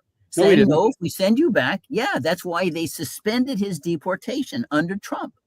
And that's why, and that's now I want to underscore. Right, but he was I'm a still lawyer, ordered Richard. deported. I go, The question Richard. is where, Bruce? He was still ordered deported back in 2012. Okay. No, I The understand, question was, but can he they be sent issued back a stay. to El Salvador? They issued a stay of deportation because the court found that there was a risk that he would be tortured or persecuted. Now Right, that so he can be was sent during anywhere that was but the El Trump. Salvador. No, that decision was not appealed. But I want to go back. I practice in courts every day, Richard. There's something called Rule 11 of the Federal Rules of Right. Civil Procedure. Yes. I can be sanctioned for Theoretically, filing a frivolous claim that has no serious foundation in law or fact. Bruce, It's already the law. how many Rule 11 hearings are there, let alone convictions? Relatively few, because the lawyers don't make those arguments. Right. But there if have you, been if some. you beat There have Stephen been- Miller on this procedural No, matter, no. he will then say Rule 11 like crazy, and they will use that process. And all your arguments about following due process and rule of law will then come into play and say, how can you be opposed to Rule 11? And instead of having 1,000 or 2,000 Rule 11 cases nationwide, you'll have 150,000. No, the other lawyers will not I think file Rule that. 11 will be. It'll I be think a other rule lawyers against- won't file it. Okay, well, how Rule about 11 will be federal used against prosecutors? Stephen Miller and all his lawyers. Yeah, Because yeah. They're the ones the Do most. you guys they're the not ones that make understand those that this frivolous- is like water, okay? And when a flood is trying to get in, you conceal in one area and the water will come in another. Ultimately, the public's will on this will be done. No, but see, I think that maybe because you remember our declaration. Remembered that I'm not saying it's a there's the good right of thing. I'm revolution. not saying it's a good thing. I'm just telling you reality. The No. hurricane is coming. But the okay? public will. The public will Yeah, again. and if public I will. got to choose, public I'll will might I'll change. stick with the rule of law, Right. even if the hurricane It's destroys not my about the house. rule of law. If You it know destroys- perfectly well that most of these claims are bogus. Okay, let's all live in truth for a minute. No, okay, listen, we look, that Grego simply Garcia that's- is a gangland thug. Okay, and maybe his rival gang would kill him in El Salvador. But if he got sent to Nicaragua, would he be any safer? Could the we gang- don't know. That's why you have hearings. The reason, Richard, why you have hearings is we don't know. That's why we have individualized justice. We have dignity to each individual. Now, right now, Abrego Garcia came back. They tried to prevent him from being released on bail. They couldn't prove that he was a gang member, but maybe they will later on. But right now, and the judge doesn't have any incentive. He doesn't get any payoff for finding that, no, you haven't been able to establish a case The for not 2012 releasing him hearing on in the bail. immigration court found that he was a member of a gang. No, when no, no. they The tried burden to of show, proof. no, that's not accurate. That is not the reason why that he was deportable. They found he's deportable, but and they said that we're not sending you back because you may well have persecution. Now you can challenge that again. He's now been charged with a crime. He's going to get due process. He may, but I'm not going to decide, and you shouldn't, Richard. He's guilty or innocent. He hasn't trial yet. I'm not deciding his guilt or innocence. I'm saying this whole argument is specious because if the gang wanted to, his rival gang, which said you can't send him back to El Salvador because rival gang X will kill him because he's a member of gang Y, right? You send him to Nicaragua or Mexico or Venezuela or anywhere else. If that gang is sufficiently motivated, it can find and kill him too. No, but it's matters All of these degree, Richard. arguments are insincere. Richard, okay? it's matters of They're degree. insincere. No. The public is not going to buy. All right, look what Richard, happened in the 1970s. Richard, all right? the only Murderers place, are getting off for technicalities, which you would call due process rights. But I the don't public view those calls as technicality. Richard, Right. they had a court order. And what happened? Then Richard, we had incredibly stupid laws passed called mandatory minimums. And the 80s were worse. Richard, because you Richard, use you Richard, use the it's a technicalities. technicality. Public's It's a response was technicality to that the make things judge, worse. Richard, there's a technicality that the judge said the only place you can't send him to is El Salvador, and that's where they sent him. The only place they couldn't send him. Yeah. That's not a technicality, okay? I'm not saying it is they a were told he would only. technicality. I was They, making they- an they analogy. didn't tell him. They didn't say he could be deported. They told him don't send him to El Salvador, Yeah, and exactly. that's where they sent him. Okay, that's it. They will. And they could send him. They could have sent him to Nicaragua or to let them Mexico. ignore every court order. Let Let them ignore every court order. Make court orders irrelevant. Okay, That would be a very dangerous court idea. order. They're irrelevant. Whatever judge says irrelevant. I believe in rule of law, except for the fact that I'm in the administration, and whatever judge gives an order, I can choose to ignore it. Okay.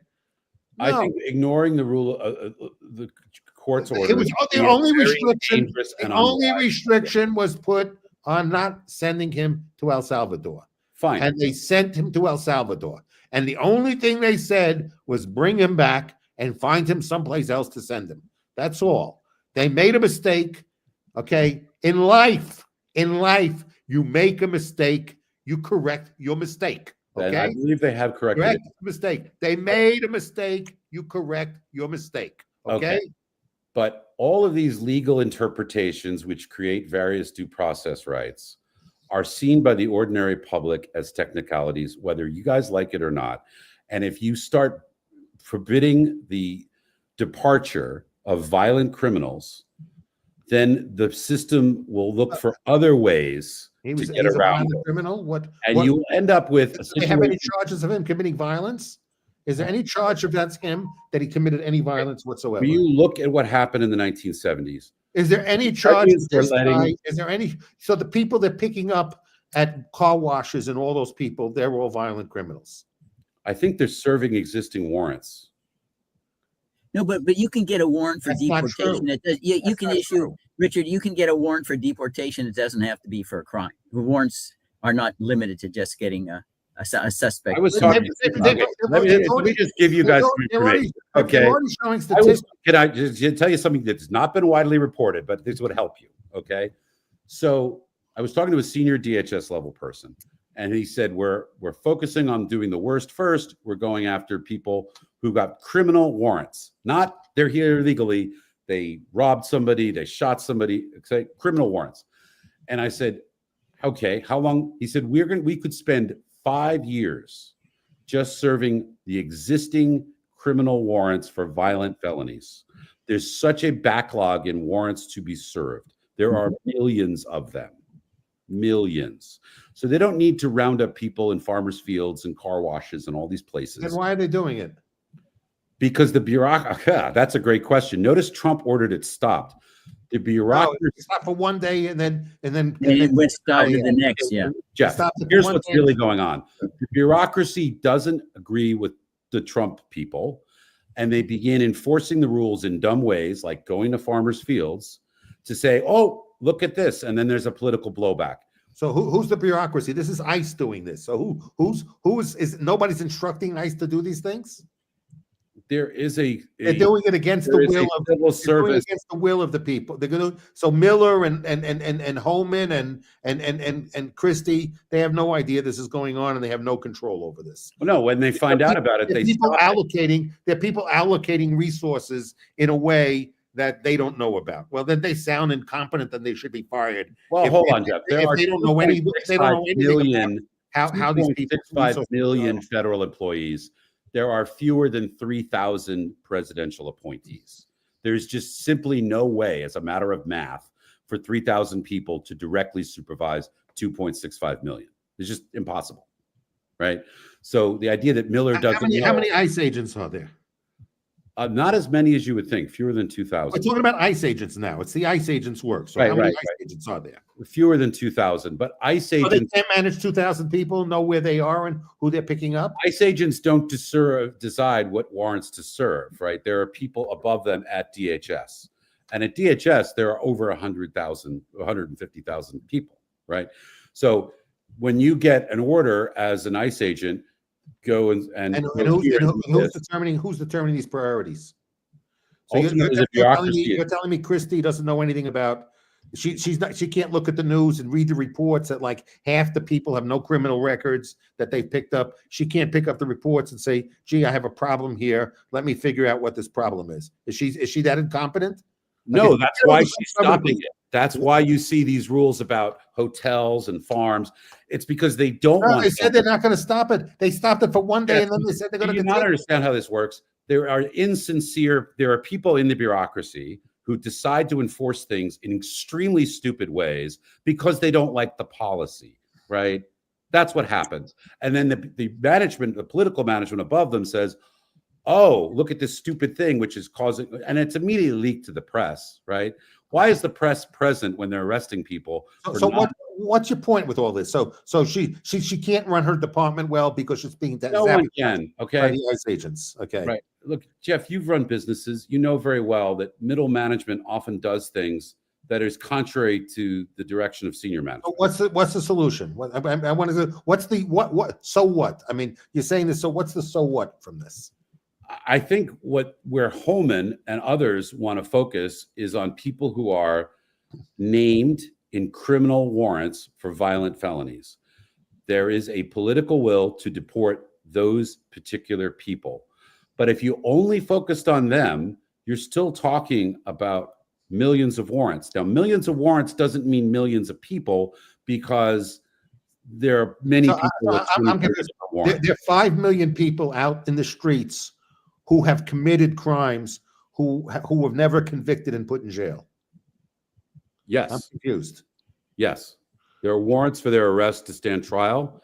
Okay, so they've never been convicted of a crime. These are just allegations.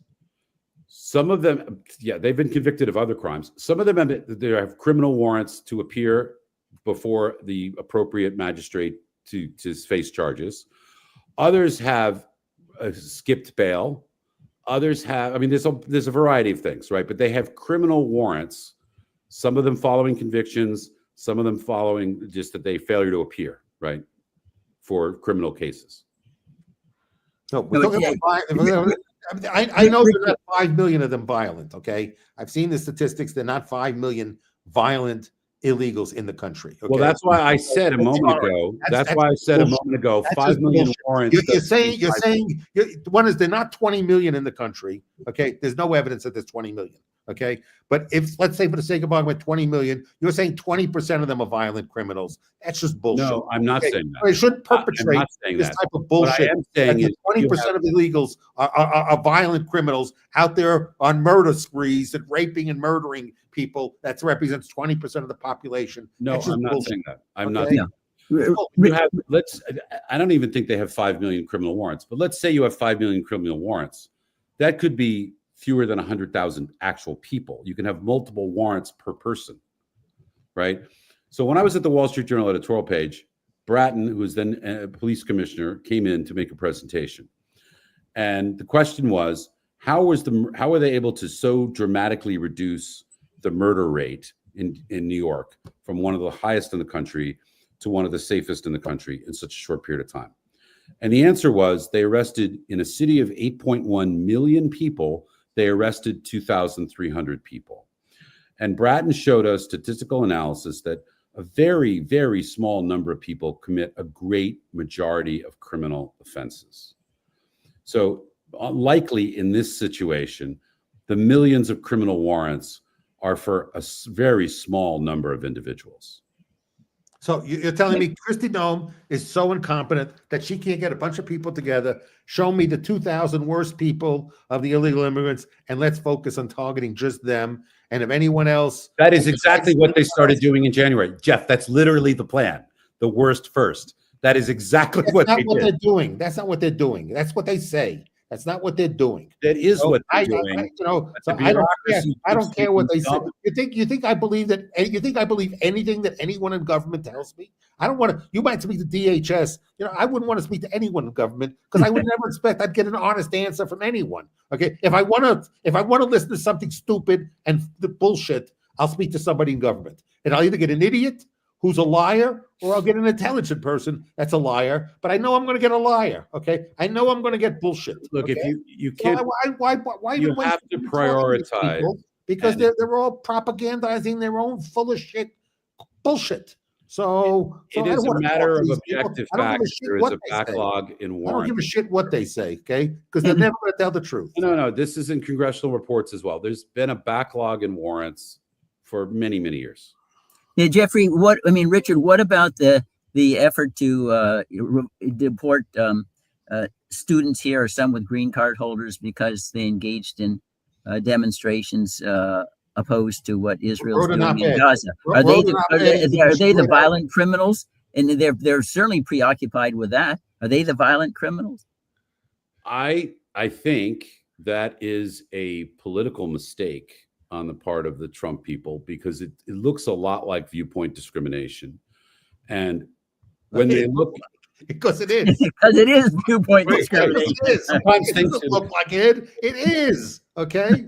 yeah, sometimes the thing paddling around in the pool actually is a duck. Yes. Yeah, right. It is. Right. So I think if you look at who federal judges are, right, and how they've ruled in the past, the chances of prevailing, especially in the first or second district, I mean, in New York or New England or California, right, in the Ninth Circuit, the chance of prevailing on a set of facts that Ahmed came here as a graduate student, and while studying Middle East studies, he decided to lead protests, and therefore we should deport him because he's not a good guest of the United States.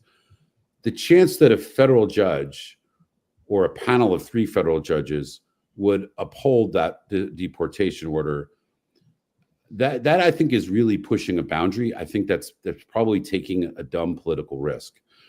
I think, on the other hand, if they say, look, we have a criminal conviction for Joe Jones, and he has violated his bail and skipped town, and with the help of the U.S. Marshals and ICE, we've arrested him, and we'd like to deport him, I think the chance of winning on that case is a lot higher, right? Mm-hmm.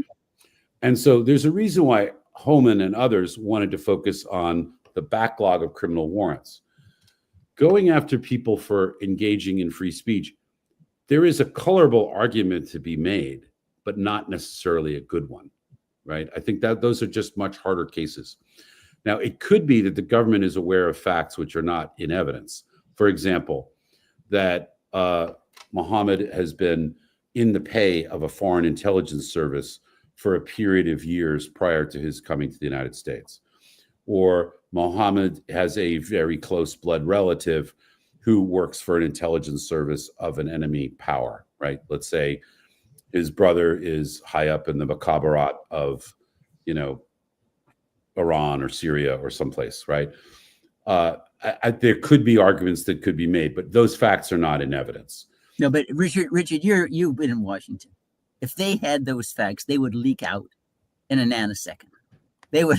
The government would never, ever. They would declassify anything like that, and it would be in the news headlines for sure. Anything that was the likelihood of that being true is really, really remote. I don't know of anything. Look what they did with regard to what's her name with the CIA. She was the one who Armitage outed to Evans and Novak, right? Valerie Plame, Valerie Plame. So this is not very likely that the government is concealing stuff that would benefit them hugely if it was in the public domain.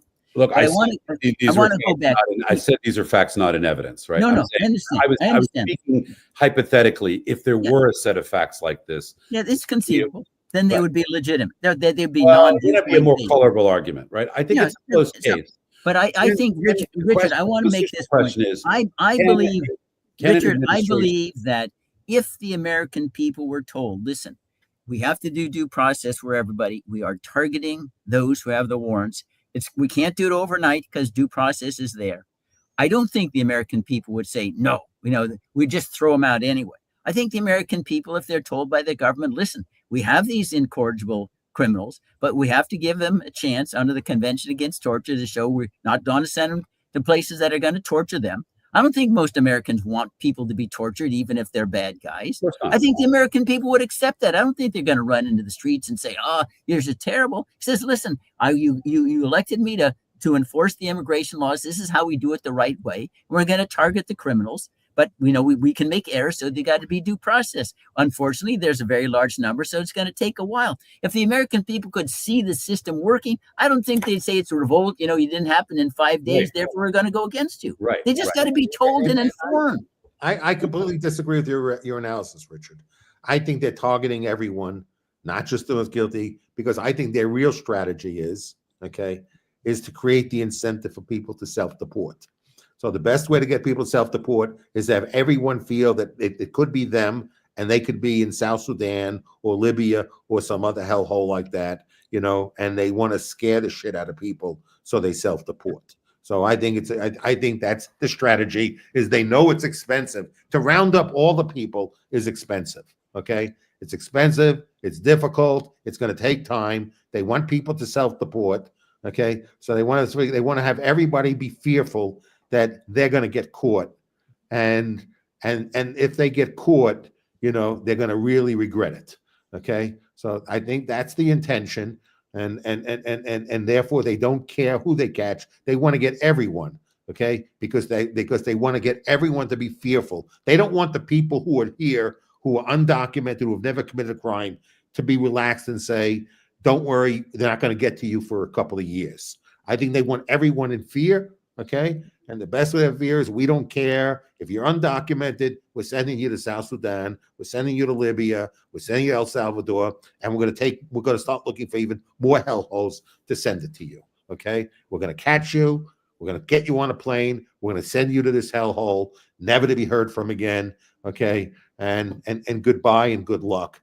And if enough people believe that, they'll self-deport. That's all I think it's about. Okay. Fear is not a useful strategy because fear in humans is temporary. It's ephemeral. And what happens when it goes away in its place is anger and defiance, usually. So if your strategy is based on fear, it will turn into anger and defiance very rapidly. I think their words and actions are consistent with the fact that they're trying to instill fear. We're going to catch you. We're going to we're going to put you in jail. You're going to never be seen. You're going to go to South Sudan. All their language, all their vocabulary is to instill fear. Okay. There's no language of justice. I think that language, only the language of fear. The whole language is force. I think that language is directed at their voters. Self-deport. We'll give you $1,000. Go. You can even apply. Okay. Just self-deport. Okay. And then maybe one day you'll get to come back. Probably not, but at least you'll be back home with $1,000 in your pocket. If not, it's either that or in South Sudan with no money in your pocket. Okay. So it seems pretty evident to me, given by all the words that they repeat over and over again, is all about force. There's no talk about justice. There's no talk about being humane. There's no talk about being decent. Okay. There's no point talk about like what Bruce suggested, saying we're going to go after these people, we're going to give them due process. There's none of that. Okay. It's just and they want people to be even. Then now, if you're prizing them, they want to threaten people to put them in jail who are just letting undocumented people know that they have constitutional rights. They want to commit a crime to let people know. So don't tell me fear is their tool. Fear is their weapon. Okay. Fear is their weapon. You don't what you want to enrich uranium? Okay. I'm going to get my bunker buster bombs out, and bomb the hell out of you. Okay. Now you still want to use that N word again, and I'll send the nuclear bomb out to you next. All the language is fear. Okay. All the language is fear. You don't want to agree to my tariffs? 500% tariffs. Okay. Everything is about fear. Punishment, fear, weapons. What are their economic weapons, military weapons? Okay. We know that this is not engaged in rational discourse. This is, I got the weapons and you better be scared of me and given to it. Otherwise, I'll be bombing you next. Okay. So look, I don't think fear is a sustainable strategy, but let's look at data, okay? Because data is always interesting. Forget about what the strategy is, whether it's sustainable or not. It's what they're using, okay? It's what they're using. I understand that's your analysis. What I'm saying is, let's look at data.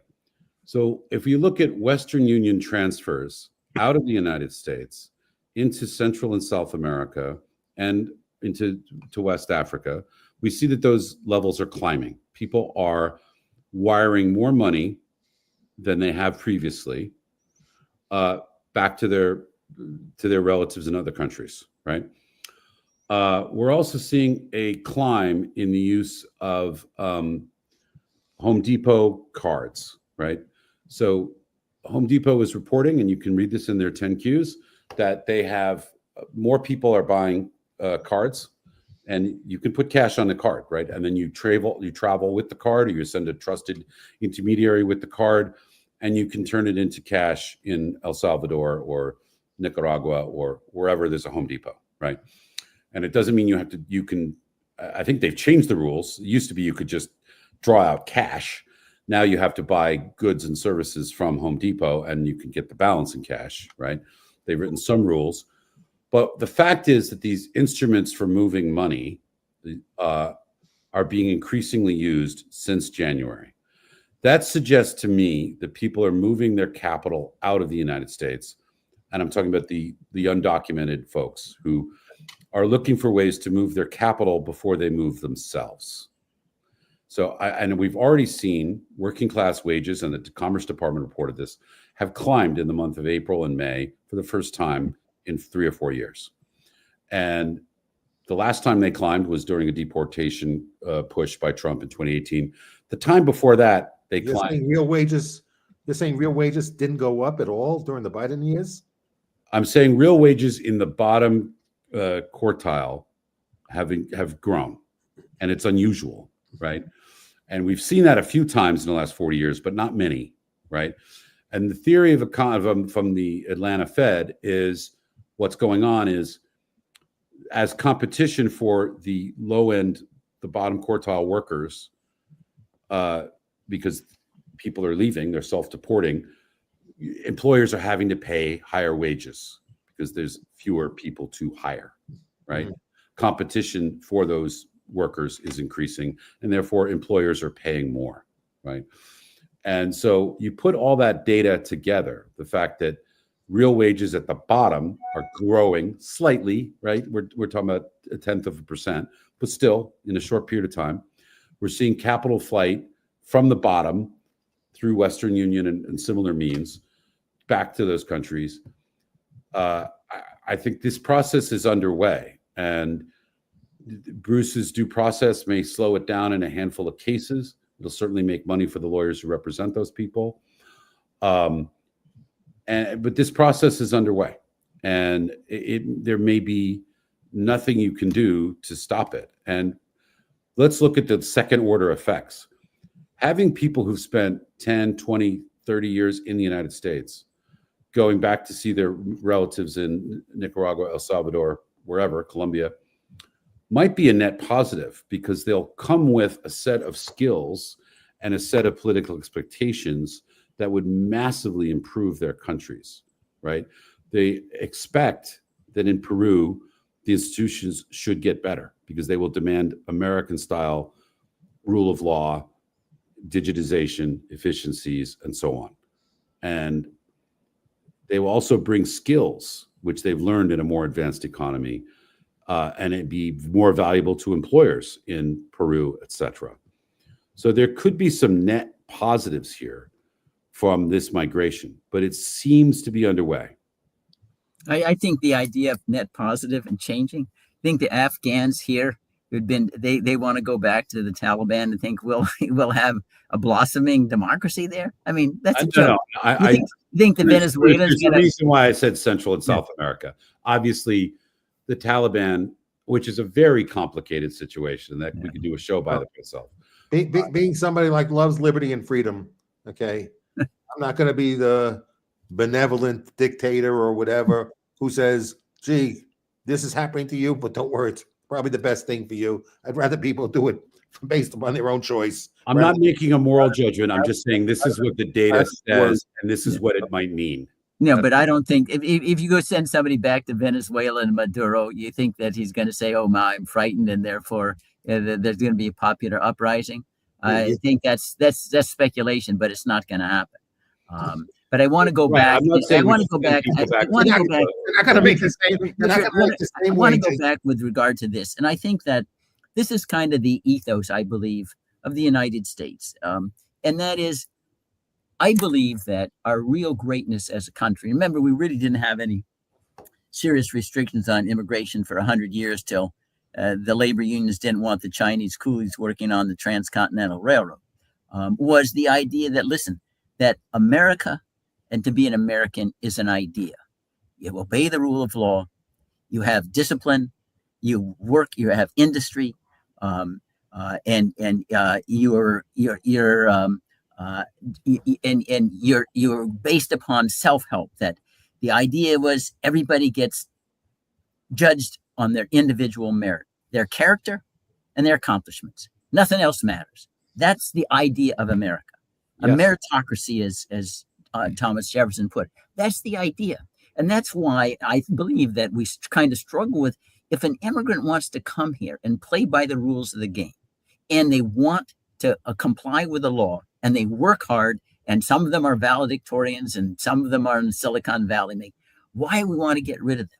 They should be, and they wouldn't have for the first 100 years. They didn't. We didn't even have him. In fact, one of the grievances against King George III in the Declaration of Independence was, you're not letting enough immigrants come in. We want these people, right? So we struggle with this idea. I understand there's a rule of law. You just can't flout the laws. If we have immigration laws, you got to comply with them.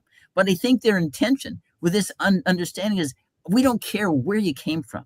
If you're willing to play by the rules of the game, and make certain that you're accountable for your own decisions, you are going to work hard, you're going to be ambitious, you comply with the law, you're an American.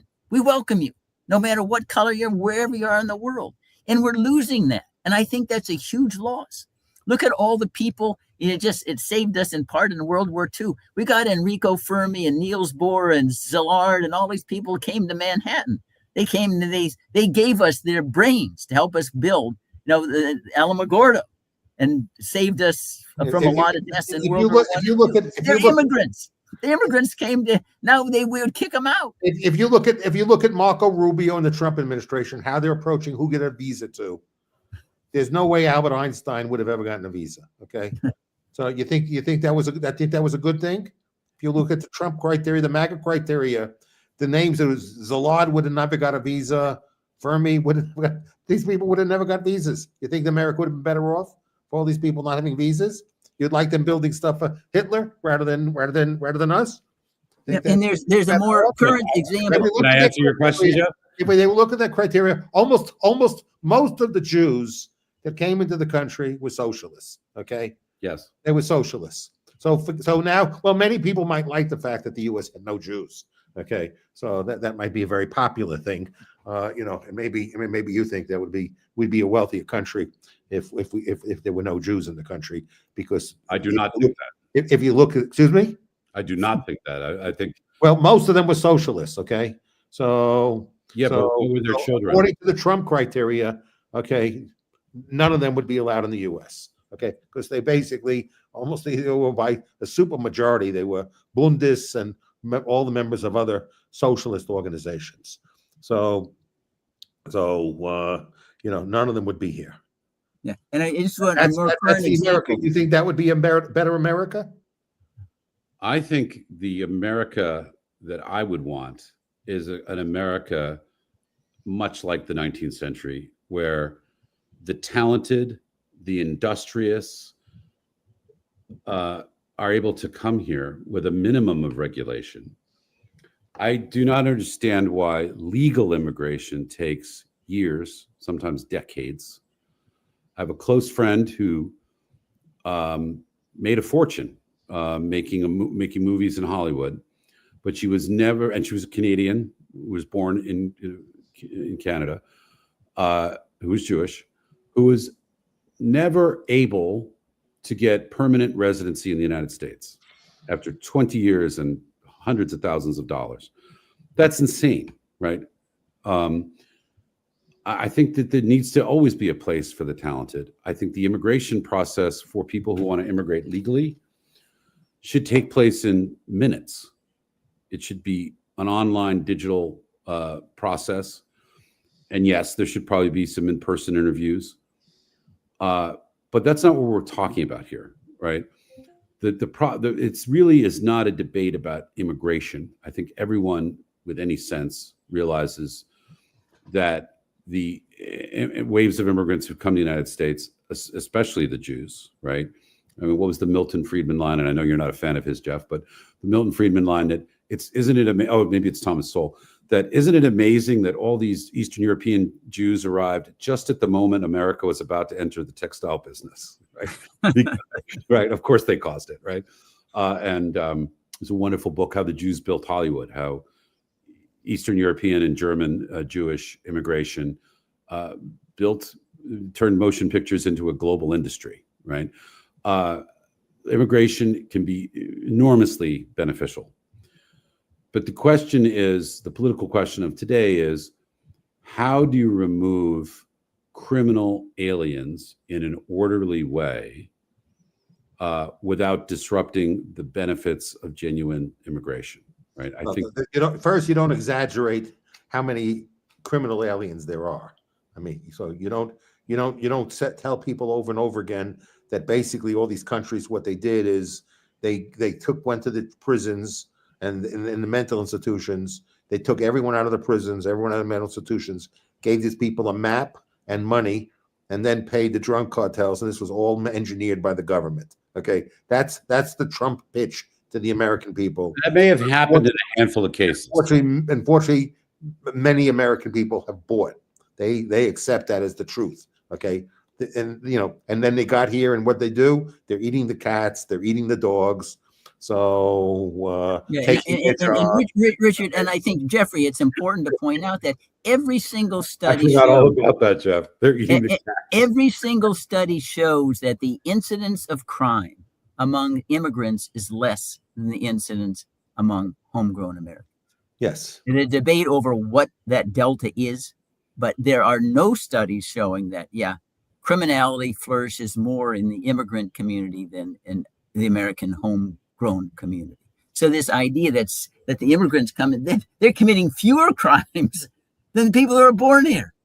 So that's not a crisis. Yeah, well, going back to the 19th century, remember, of the immigrants who came in the 19th century, more than 40% on any annual basis went home. They tried the American experiment. It wasn't to their liking, and they went home. Right? So that doesn't happen anymore. And that's a good, because we should be going back to how we started this conversation early in the beginning is, and I'm going to have to conclude this soon. Yeah. Even though it's been a great conversation, I really enjoyed it. And Richard, it's great to have you. Very lively discussion. So a lot of fun.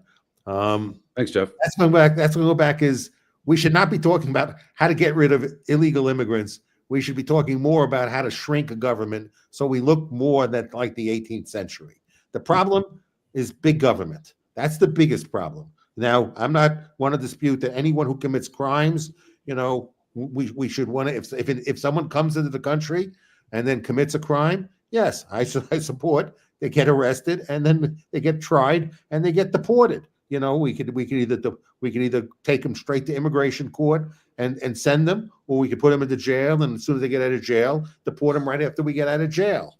So I think most people support that. I don't think anybody supports the idea is that we want people who are violent criminals who come from another country, came in here undocumented and commit the crime here, that they have a right to stay here. Right. But that's not the majority. That's a small minority. Okay. Maybe a very small minority. It's a very small minority. Right. So if we take a look at the whole cohort of undocumented people here, only a very small percentage represent that class of people.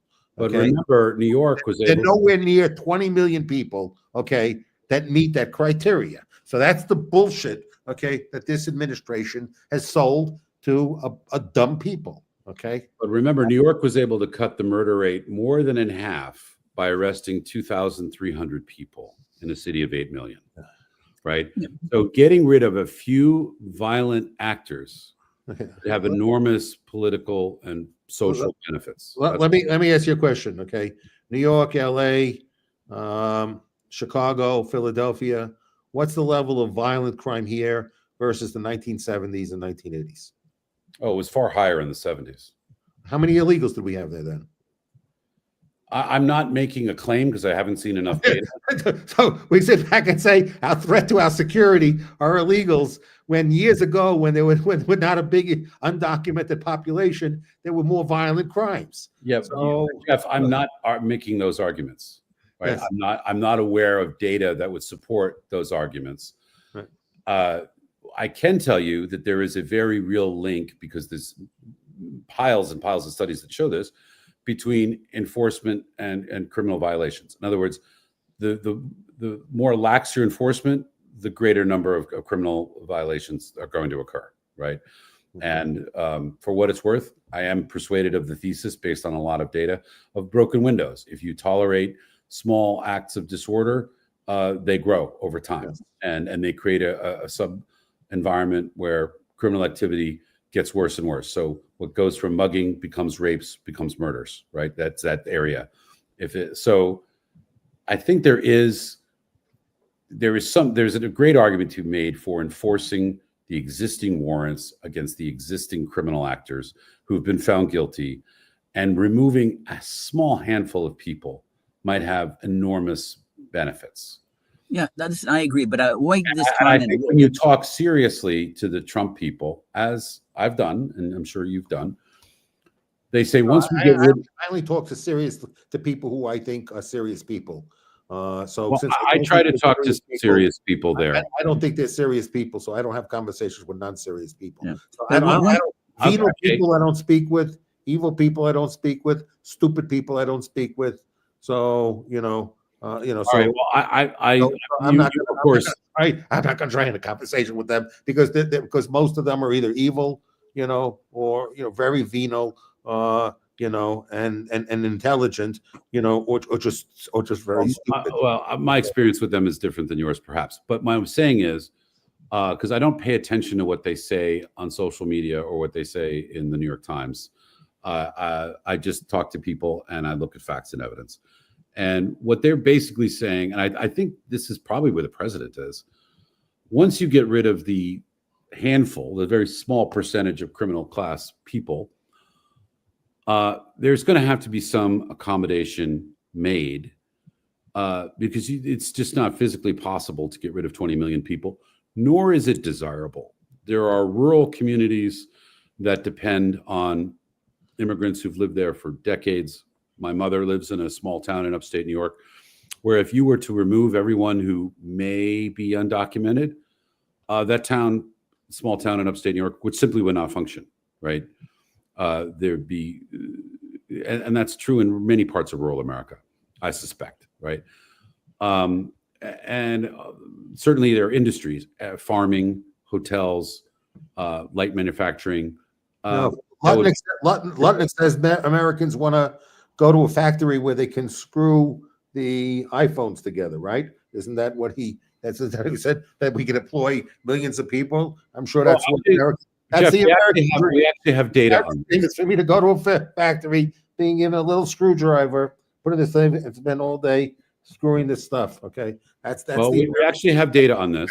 Motorola opened a factory in Austin, Texas, and what they found, and they closed the factory about 3.5 years later, is that they couldn't hire enough Americans who had fine motor skills to do that little, right?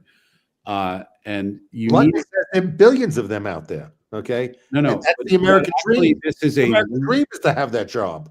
There is a learned skill, but people who've spent decades in knitting or in the textile business, where you are constantly rewarded for developing fine motor skills, there's a reason why it actually makes sense to put iPhone plants in Southeast Asia, right? There is just a greater population of people with fine motor skills to do that kind of work, right?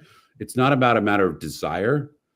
If you are in your 40s or 50s and you haven't trained for decades in those fine motor skills, they're very, very hard to develop, maybe impossible, right? But we actually have data on this. Motorola tried in Austin, Texas. It was a failure. But I want to just have one observation, and it is getting late here, and that is, Yes. it's one thing, it seems to me, and the highest priority in deportation ought to be against the immigrants who have been convicted after due process of a crime. And I would do it, in any kind of a serious crime. And I think that's what But the problem, but there's a distinction between having a conviction and having an arrest warrant. Unfortunately, Congress recently amended the law to say that if you're arrested for a series of offenses, even if you haven't been convicted of anything, you're out. Now, we know in prosecution, it's not all that hard to get an arrest warrant, probable cause, lies, there's no adversary proceeding or whatever. That's wrong. I mean, they make errors all the time at that Oh, yeah. preliminary stage. I just had a client. We got this case dismissed. There was an arrest warrant. He was dismissed in 24 hours. You got nothing there. Again, I understand that because the system's imperfect and you're dealing with human beings, some scoundrels are going to escape justice. But under our value system, it's better that a few escape justice than that the innocent suffer. That's who we are as a people. And that's what I think we're losing. And that's who we are as a people, whether you're an immigrant or a citizen or whatever. We want to make sure as best we can the innocent don't suffer. And that's kind of the definition of America. That's why we're a magnet for the whole world. No other country in the history of the world believes that. You couldn't have said it more beautifully, Bruce. All right, gentlemen, I apologize. We've been on the phone for many hours. I've got to go. But Okay. That is a beautiful coda, Bruce. Thank you. Okay, well, then I'll say with that, we'll leave that as the final words and thank both of you very much. And Okay. Ryan as Thanks, well. everybody. Appreciate that. Everyone have a great day. Okay. Bye.